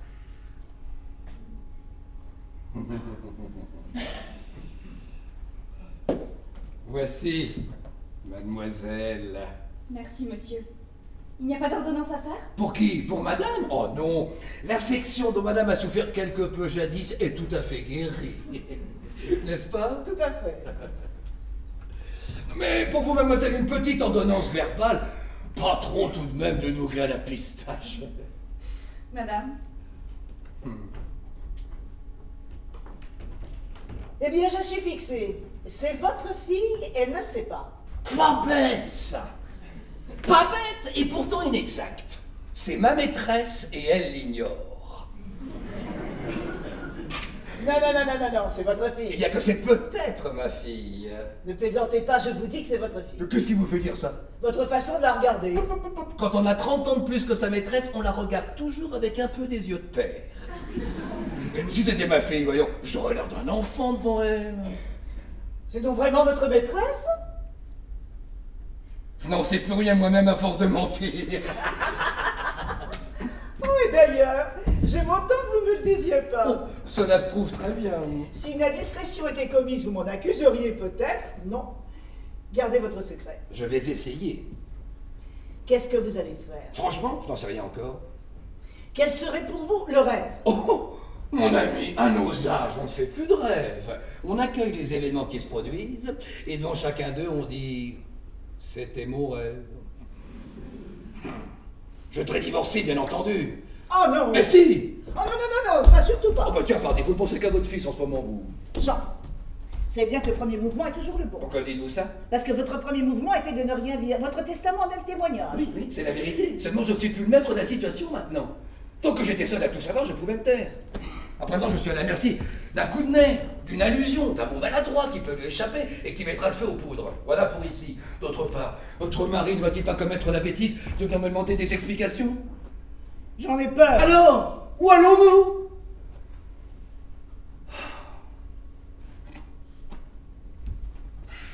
En avez-vous tellement envie? De divorcer? Mais non. Mais non. Mais non, parce que je ne sais si ce serait une folie ou si ce serait la sagesse. Et c'est bien ce qu'il y a de plus épouvantable dans mon cas. Allez. Et savez-vous pourquoi je n'en ai pas envie? Parce que vous l'aimez. Qui? Ma femme? Mais quel enfant vous êtes? Mais je divorcerais si je l'aimais.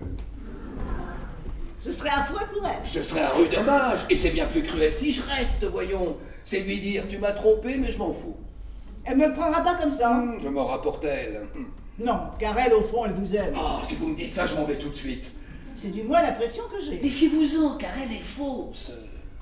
Je l'ai toujours trompée, vous m'entendez? Toujours. Elle l'aurait deviné si elle m'avait aimé. Ce n'est pas son inconduite qui m'a détaché d'elle, c'est la mienne. Nous aimer? Quand nous avons pu passer cette nuit entière côte à côte, sans nous flanquer à la tête tout ce que nous avions sous la main? Non, ce n'est pas ça l'amour. C'est même le contraire de l'amour, ça.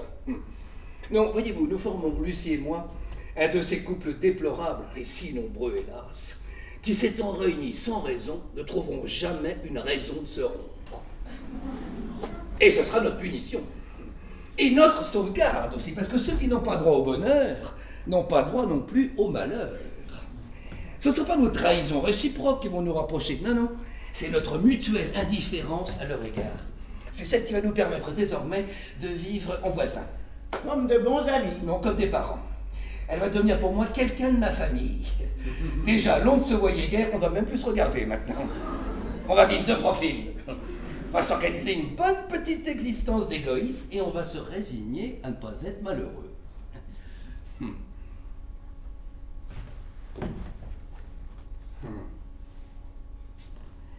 Il y avait bien ça, évidemment, seulement voilà. C'est aussi à cause de ça que je vais probablement rester, parce que de deux choses une. Ou bien cet enfant est ma maîtresse, ou bien c'est ma fille. Oui. Bon, si c'est ma maîtresse et si je divorce, je l'épouse. Or, elle a 22 ans et j'en ai... C'est dangereux. Non, c'est grave. Et si c'est votre fille? Si c'est ma fille, sa mère, à l'âge de Lucie, alors pourquoi changer? Mais c'est ça la vérité. Oui. Vous avez quitté sa mère pour épouser Lucie, et moi, c'est pour elle que vous m'avez quitté. Ah oui? Oh oui. Oh oui. Ça fait vraisemblable, en effet. Mais si c'était ma fille, pourquoi l'aurais-je tout d'un coup prise comme secrétaire? Pour vous venger de la conduite de Lucie. Ah, vengeance platonique. Elle n'en serait que plus cruelle encore. Oui, en somme d'après vous, au lieu de prendre Lucie à la gorge, je me serais jeté au cou de la petite. Parfaitement. Je vois très bien. L'ignorant pendant des années, puis tout à coup, lui assurant l'existence, lui donnant un tiers de votre fortune, lui faisant faire 3 jolies robes. Et un manteau. Quoi? Non, je dis que c'est faux. Mais cependant, les deux photos... Eh bien, c'est elle à 3 ans. Et c'est elle aujourd'hui. Voyez-vous ça, qu'elle est maligne, celle-là. Alors, en somme, d'après vous, si je comprends bien, je préfère conserver ma liberté de ce côté-ci, plutôt que de l'enchaîner de ce côté-là? Exactement. Car entre nous, je ne vous considère pas comme un idiot. Oh, alors écoutez, une confidence en vaut une autre, moi non plus. Et puis enfin, c'est tout de même votre femme. Oh, mais non, par exemple. Et voilà encore une de ces erreurs que notre vanité nous fait commettre constamment. Nous avons la manie de la possession. Nous disons mes départements, ma femme, mon train. Je les appelle mes départements, même quand je les ignore. Je l'appelle ma femme alors qu'elle me trompe. Et je l'appelle mon train, même quand je l'ai raté. C'est un train, ce sont des départements, c'est une femme.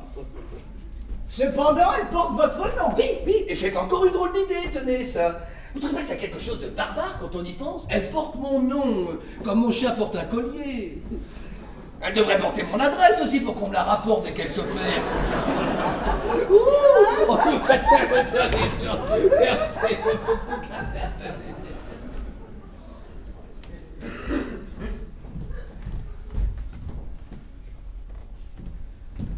Oh! Je viens d'entendre la porte se fermer, et c'est pourquoi je viens te mettre au courant. Ne me courant de rien en ce moment, car je suis de très mauvaise humeur. Sans vous la mentir, la raison, ma nouvelle secrétaire vient m'apprendre qu'elle ne pourrait pas rester à mon service. Alors, à moins que ta santé ne soit en jeu, ne me parle de rien, je t'en supplie.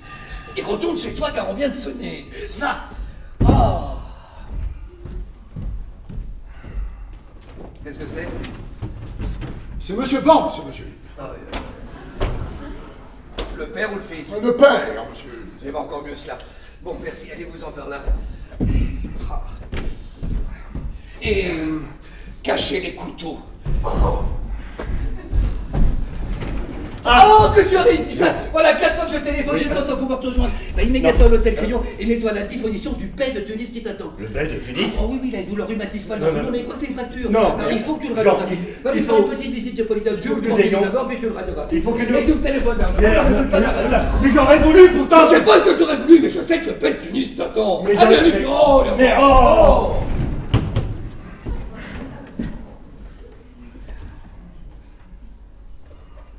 Vous pouvez m'accorder 5 minutes? Non! Oh, 10, 20, 30. 5 minutes me suffiront. Mais il faut absolument que je vous parle tout de suite. Qu'est-ce qu'il y a donc?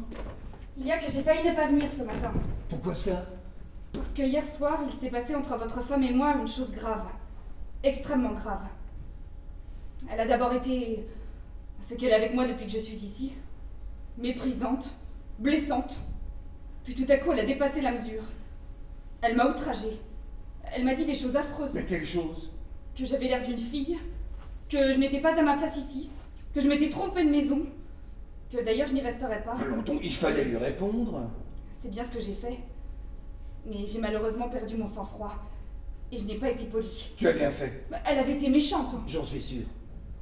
Mais dis-moi, ça s'est passé à quelle heure, ça? Il devait être 8h, 8h05. Je vous attendais pour vous faire signer votre courrier.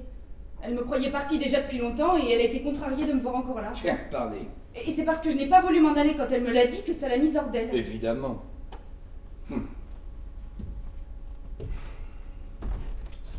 Ça, je n'aime pas non plus. J'ai d'ailleurs l'impression qu'elle m'a blessée exprès pour que je lui réponde. Pour avoir une raison de me faire renvoyer. Enfin, je lui ai certainement été antipathique tout de suite, mais maintenant elle m'exècre. Tout en moi l'exaspère, l'horripile. Je le sens. Je lui fais l'effet d'une injure. Dame, regarde-toi, c'est injurieux pour elle. Ouais, c'était ça son sentiment à ton égard à 8h juste hier au soir, mais 1 heure plus tard, ce sentiment c'était singulièrement compliqué. Ah? Oui.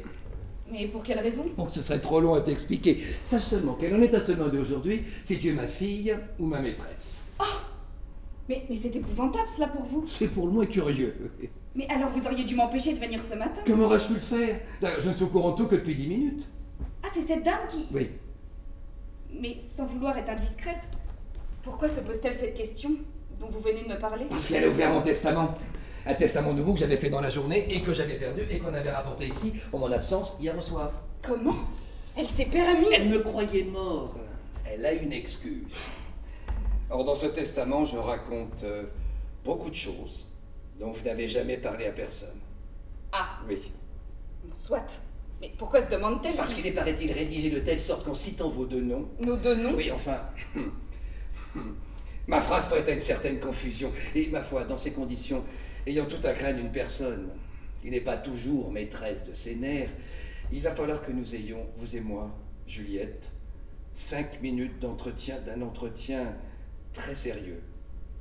Quand vous voudrez. Immédiatement.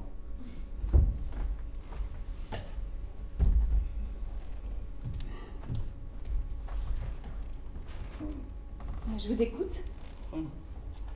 La chose est délicate. J'ai d'abord quelques questions à te poser. Vous posez, oh pardon. Je viens de vous tutoyer, je ne sais trop pourquoi. Vous le faites machinalement depuis 5 minutes. Vraiment? Mais oui. Machinalement? Eh bien, néanmoins, je vous en demande pardon. Mais je vous en prie. J'ai prévenu votre maman qu'il nous faudrait un jour aborder ce sujet. Je précipite un peu les choses. Voilà tout. Vous souvenez-vous de votre père? Je m'en souviens. C'était un homme grand qui portait la barbe en pointe et les moustaches. Ah, je ne puis rien vous en dire d'autre. J'avais 3 ans. Je l'ai d'ailleurs peu vu. Et j'ai l'impression que je ne le reconnaîtrai pas. Sous quel nom le connaissez-vous? Sous aucun nom. Non. J'ai voulu l'ignorer tout à fait. Et j'ai prié maman de ne jamais m'en parler. Et je ne sais pas ce que la vie me réserve, mais je veux pouvoir le rencontrer sans être gênée. Sans m'imaginer que je suis attirée par lui. Sans craindre le contraire. Sans pouvoir le rechercher et sans avoir à le fuir. Mais vous ne le détestez pas? Oh, pas du tout. J'ai seulement voulu être aussi discrète que lui. Je ne sais pas si j'ai compris la réalité ou si je me suis fait une fiction que j'ai comprise, mais je ne lui en veux pas le moins du monde. Je sais qu'il sait d'ailleurs toujours ce qu'on appelle bien conduit à mon égard. Et c'est en somme grâce à lui que j'ai pu faire mes études. Vous auriez pu juger sévèrement sa conduite à l'égard de... Non. Et vous allez comprendre pourquoi. Il m'a été donné de voir tant de ménages malheureux dans mon enfance que je lui suis reconnaissante, en songeant qu'il aurait pu rendre maman plus malheureuse encore en l'épousant. Quant à moi, je me considère un peu comme un accident, comme quelque chose d'imprévu. Oui, il me semble que je suis sur la Terre, non pas de trop, mais en plus, en surnombre, et que j'y suis tolérée par faveur spéciale. Puis il y a une autre chose encore qui plaît dans sa faveur. Les hommes qui ont des enfants ne sont pas tous des pères. Nous sommes des mères. D'ailleurs, je ne crois même pas qu'il soit nécessaire que nous ayons des enfants pour être des mères. Mais les hommes, c'est différent. Ah, d'ailleurs, un homme n'attend-il pas que son enfant soit né pour dire « je suis père » ? Le voilà déjà en retard de 9 mois sur celle qu'il a portée. Et voyez-vous, eh bien, j'ai l'impression très nette que je suis la fille d'un homme, d'un monsieur, d'un amant, mais pas d'un père. Vous n'avez jamais rien su de lui? Je sais qu'il est marié. Et maman m'a dit qu'il était consul de France à Rotterdam. Parfaitement. Je ne l'ai d'ailleurs pas cru. Pourquoi? Je ne sais pas. Il y a des choses que l'on croit très facilement. Et puis il y en a d'autres qui vous semblent inadmissibles. Ce sont probablement celles qui sont vraies.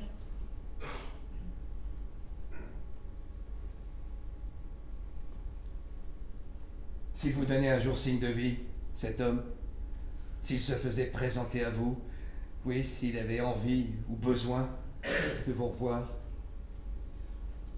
Eh bien, je lui dirais que je suis navrée qu'il ne soit pas heureux dans son ménage.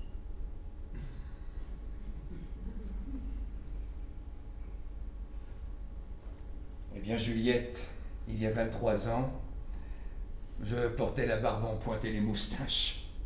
Et cela vous allait bien? Non, pas très bien, non. Et pourtant, il paraît que je ressemblais beaucoup à votre père, à cette époque. Oh, je n'en suis pas autrement surprise. Et je dois même vous dire que c'est l'impression que j'ai eue lorsque j'ai fait votre connaissance il y a 15 jours. Comment vous me connaissiez de nom? Oh bah je pense bien. D'abord, vous êtes très connu. Et puis, je savais que vous aviez soigné maman autrefois. Elle venait à Paris vous consulter de temps à autre, n'est-ce pas?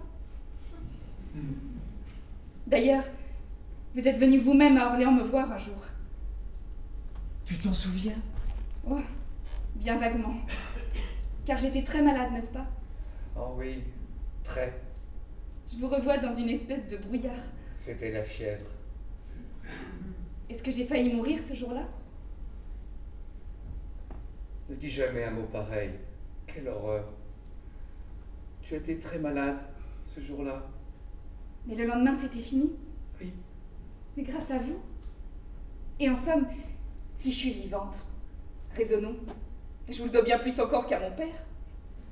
Il m'a donné la vie involontairement. Vous me l'avez sauvé exprès. Merci. Maman m'a dit que vous étiez resté toute la nuit auprès de moi. Je pense bien on donnerait sa vie pour un enfant malade. Il faudrait que tu penses un jour à payer ma visite. Avec joie. Eh bien, Juliette, lorsque tout à l'heure je vous ai fait venir, c'était pour vous montrer à cette dame. Vous avez dû le deviner, car il me paraît que vous devinez assez bien les choses. Or, savez-vous ce qu'elle m'a dit, cette dame, en me parlant de vous? Elle m'a dit, c'est votre fille, et elle ne le sait pas. Comme c'est drôle. Drôle. Juliette. Elle disait la vérité. Non, elle se trompait. Elle se trompait? Oh oui. Je suis votre fille. Et je le savais.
Monsieur m'a prié de faire entrer monsieur dans son bureau. Ah?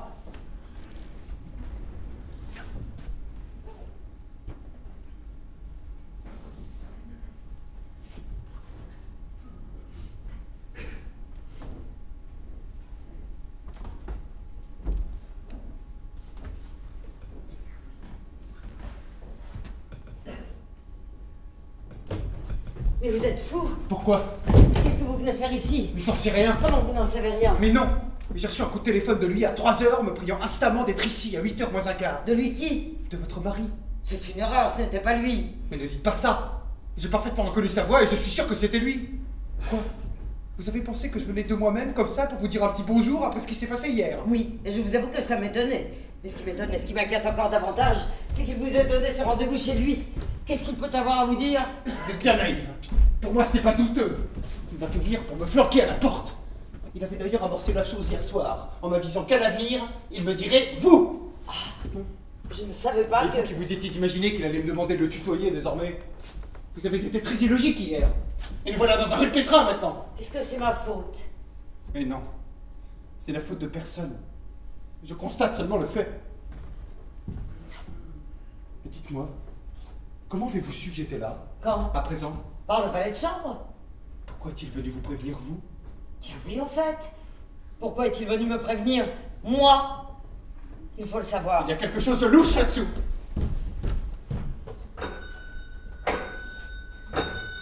Vous savez que je vous ai attendu pendant 2 heures devant le musée de Cluny tantôt. Vous pensiez qu'aujourd'hui j'allais? Madame a sonné. Oui. Pourquoi êtes-vous venu m'annoncer Monsieur Fernand Vance, puisque c'est avec monsieur qu'il a rendez-vous? J'ai suivi les instructions de monsieur, madame. Mais je ne vous ai pas demandé Non, de... pas de monsieur, de monsieur. Monsieur, enfin, du mari, madame. Ah, c'est monsieur qui... Oui, madame, monsieur m'a bien recommandé de prévenir madame aussitôt que monsieur Fernand Vance serait là. Ah, bon, parfait. Merci.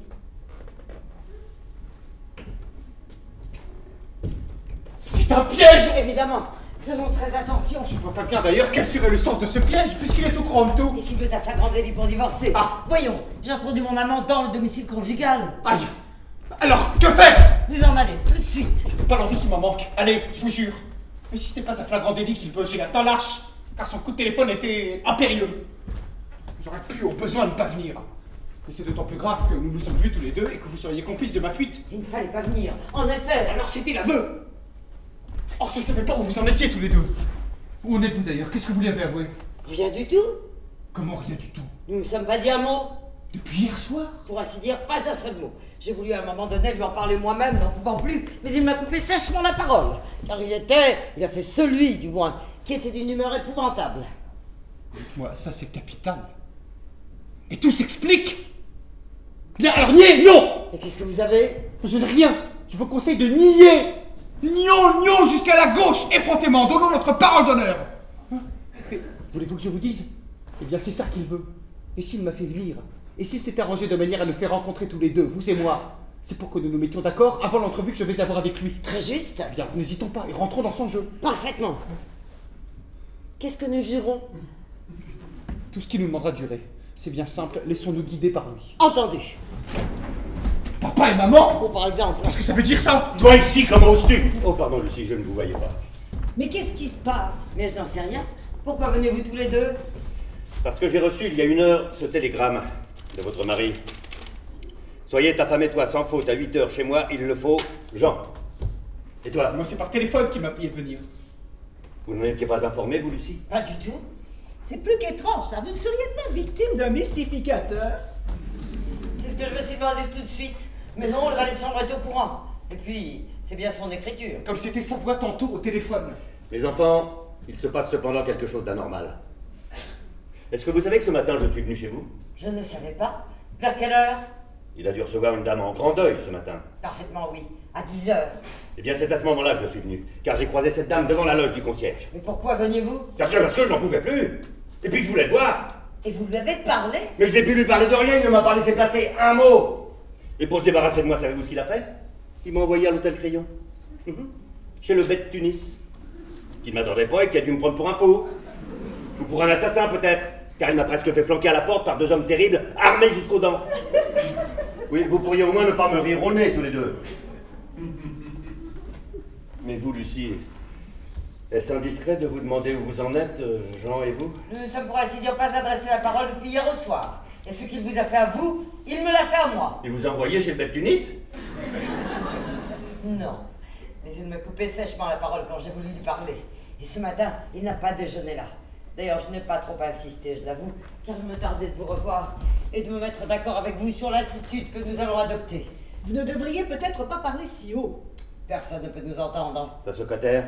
Elle était venue ce matin, mais elle n'est pas revenue tantôt. Vous savez quelque chose à ce sujet? Rien du tout. Mais je suis convaincue que c'est sa maîtresse. Ne restons pas debout, je vous prie. Et mettons-nous vite d'accord.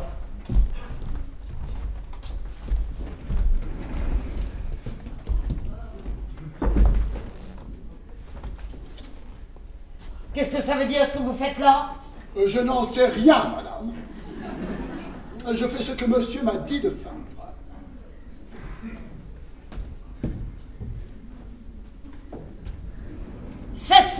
Ça y est, il s'est tué.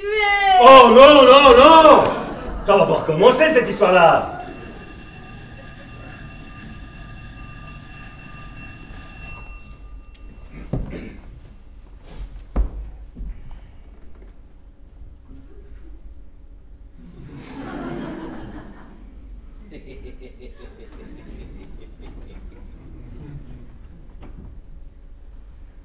Bonjour. Eh bien voilà. Rajeunissons de 24 heures, voulez-vous? Et jouons cartes sur table. Rends-moi mon testament, d'abord, pour commencer. Mais je... Prends-le-moi, s'il te plaît. Il est dans ton corsage.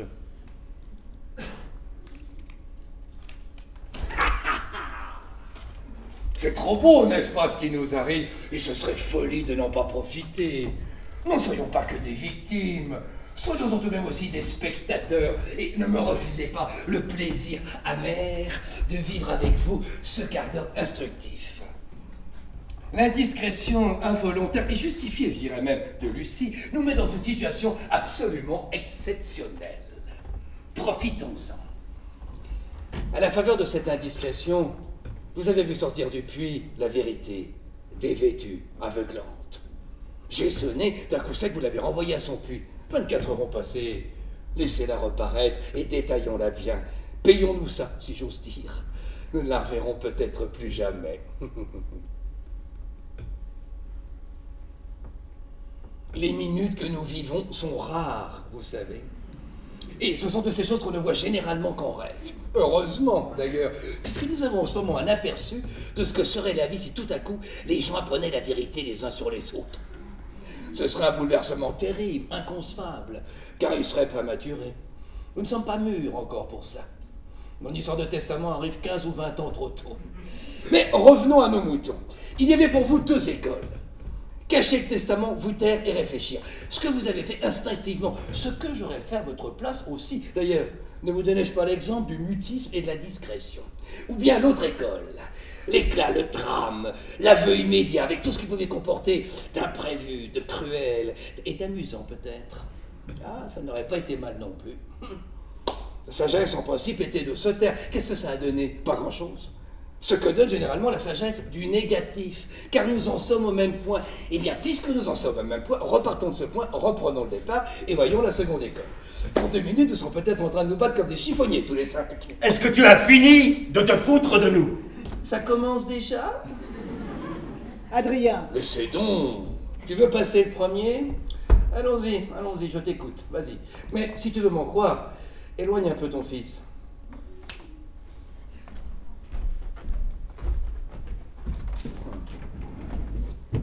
Alors? Non. Quoi non? À ta place, moi, je ne le prendrai pas sur ce ton-là. Pourquoi non? Parce que je te reconnais que tu n'es pas soutenu par la loi. Il y a prescription.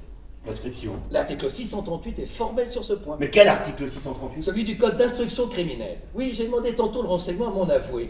Figure-toi que l'adultère est un délit parfaitement prévu par les articles 336 et 337 du code pénal. Je pense bien, oui. Oui, mais par conséquent, à ce délit peut s'appliquer la prescription de 3 ans, prévue, elle, à l'article 638 du code d'instruction criminelle. Mais je m'en fous du code d'instruction criminelle! Tu te fous du code d'instruction criminelle? Eh bien, mon ami, te le rend bien.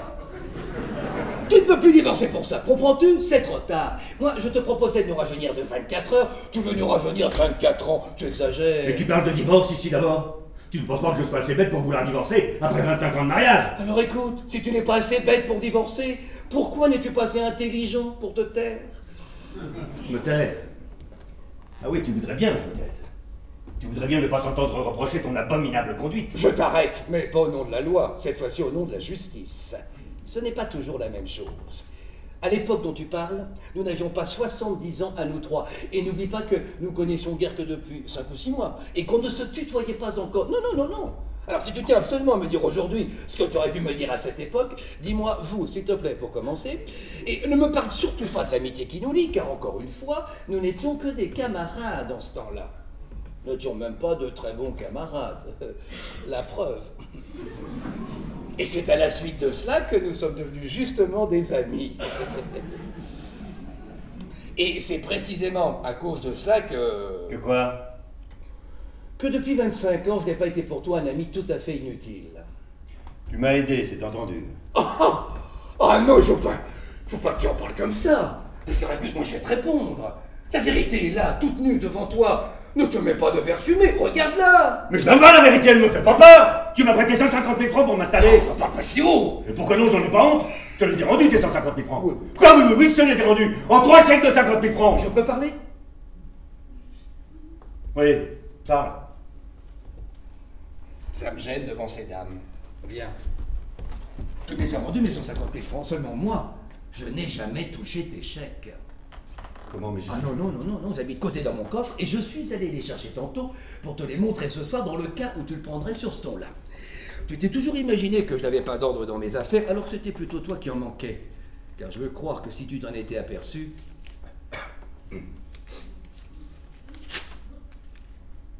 Pour ça aussi, il y a prescription.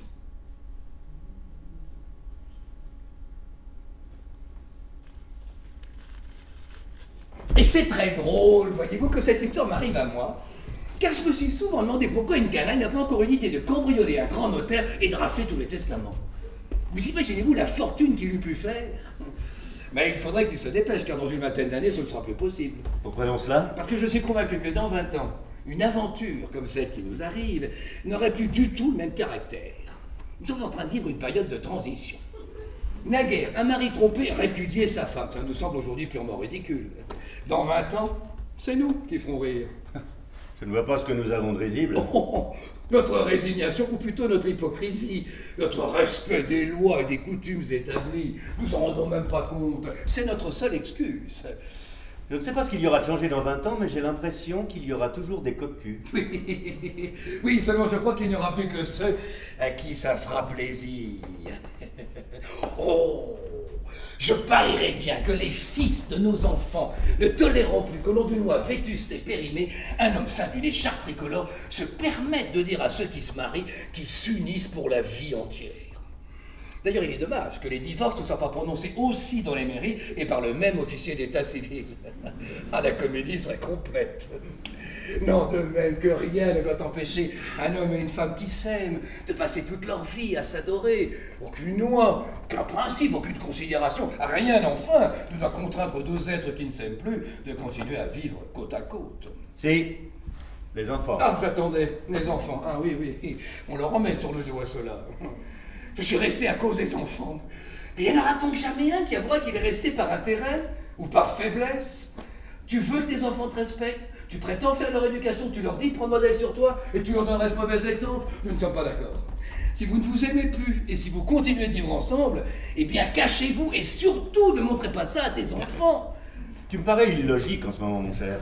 Car tu tournes en dérision le mari qui répudie sa femme et tu es cependant partisan du divorce.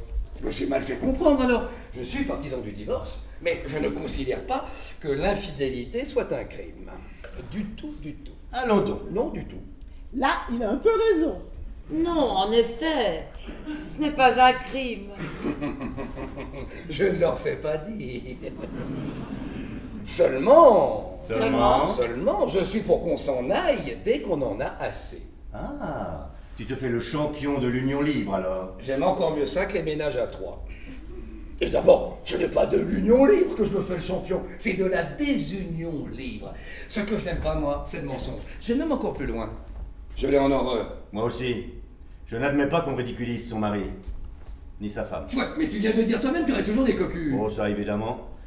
On ne changera pas les hommes, hein, ni les femmes. Non, mais ce qu'on pourrait peut-être modifier, c'est le sens des mots. C'est ce qu'on appelle trahir. Ah, cela devrait changer de nom. Car en somme, trahir en amour, qu'est-ce que c'est? Bah, c'est... Bon. Ah non, dites-le, Lucie. C'est vouloir être heureux. Tout bonnement. Or, être puni parce qu'on a voulu être heureux, c'est parfaitement injuste. Et là, prends garde, mon ami. Tu es en train d'ouvrir la porte aux instincts les plus bas. Je crois justement que je la ferme la porte au nez. Car si nous savions qu'en trompant notre femme, nous allons nous trouver dans l'obligation de vivre avec notre maîtresse, ça nous la ferait choisir avec plus de discernement. Je vois ce que tu veux dire. Moi, je suis, vois-tu, pour qu'on soit fier d'aimer et d'être aimé. Car il n'est rien de plus beau, ni de meilleur au monde.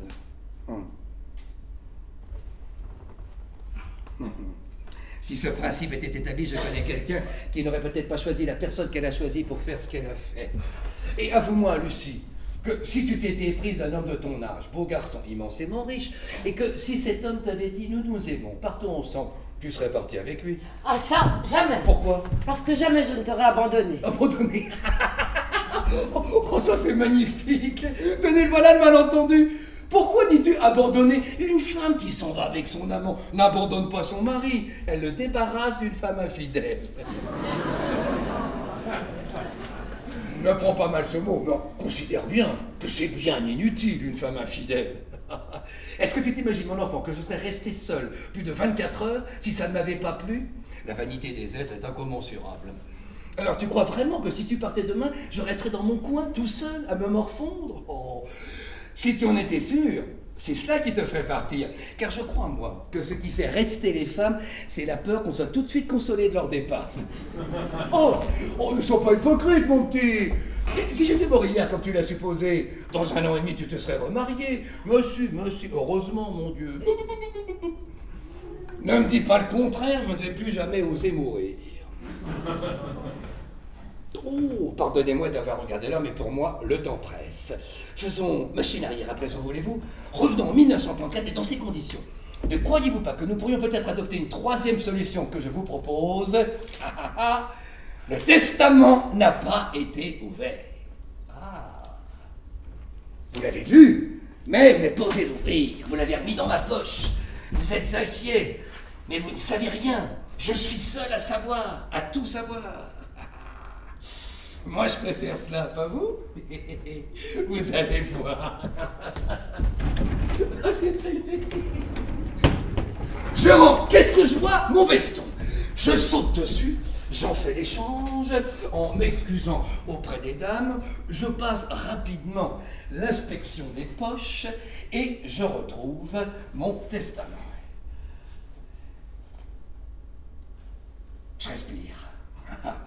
Ma bonne humeur a déjà dissipé votre angoisse. J'en profite et je dis à ma femme, figure-toi, qu'à l'instigation du ministre des Affaires étrangères, la faculté vient de désigner 12 médecins chargés de la présenter dans un voyage d'études qui leur fera visiter successivement la Suède, la Norvège, l'Écosse, le Portugal, l'Espagne, le Maroc, l'Algérie, la Tunisie, l'Égypte, la Turquie, la Grèce et enfin l'Italie.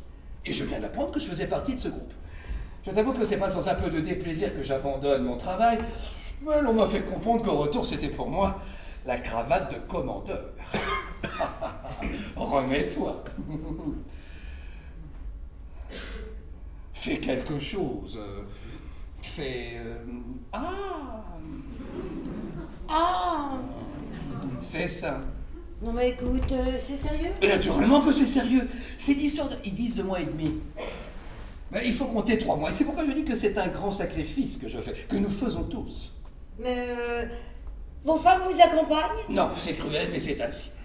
Et entre nous, ça vaut mieux. Les célibataires eussent la mauvaise figure parmi les autres. Assurément. 3 mois? 3 mois. Il faut bien ça. Et ma foi, ça se trouve très bien. Tu souhaitais vivement passer l'été à la montagne. La montagne ne me réussit pas. Et de ce fait, je contrariais tes désirs. Tu vas donc pouvoir les satisfaire. Et le chagrin que tu auras de me voir partir sera compensé de la sorte. Alors c'est vrai, tu vas partir? Je pars ce soir. Ce soir? Oui, non, mais la chose a été décidée en un quart d'heure et à la dernière minute, ainsi qu'il est de règle de notre beau pays. Chacun de vous s'en va donc seul, alors? Comme elle s'intéresse à tout. Non, mon enfant, on nous demande d'emmener nos secrétaires. Oh, ils sont intransigeants là-dessus. Madame et chef. Comment, Oui, monsieur? vous avez affaire à dîner, je pense que tes amis te font l'amitié de rester avec toi. Passez. Puisqu'on a recommencé la soirée d'hier, il faut la continuer. Bon appétit.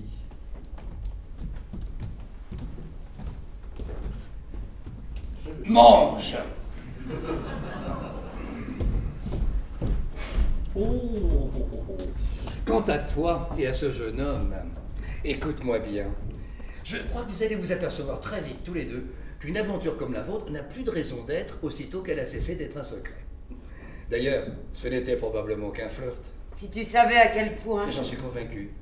Les choses ne sont jamais aussi graves qu'on se les imagine. Et je suis sûr que les ennuis que tu as failli avoir te serviront néanmoins de leçon. Ah, je te promets bien. Mais, dis-moi, Oh, tout ce que tu voudras.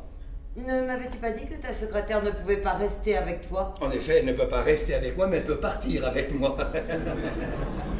Et d'ailleurs, il est nécessaire que tu saches à présent une chose que je ne peux plus te laisser ignorer davantage.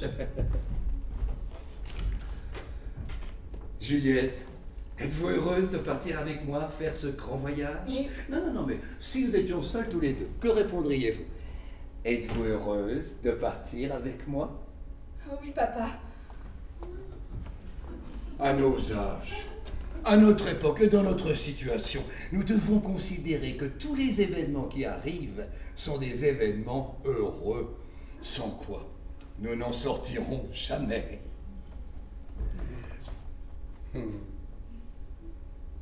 Porte-toi bien.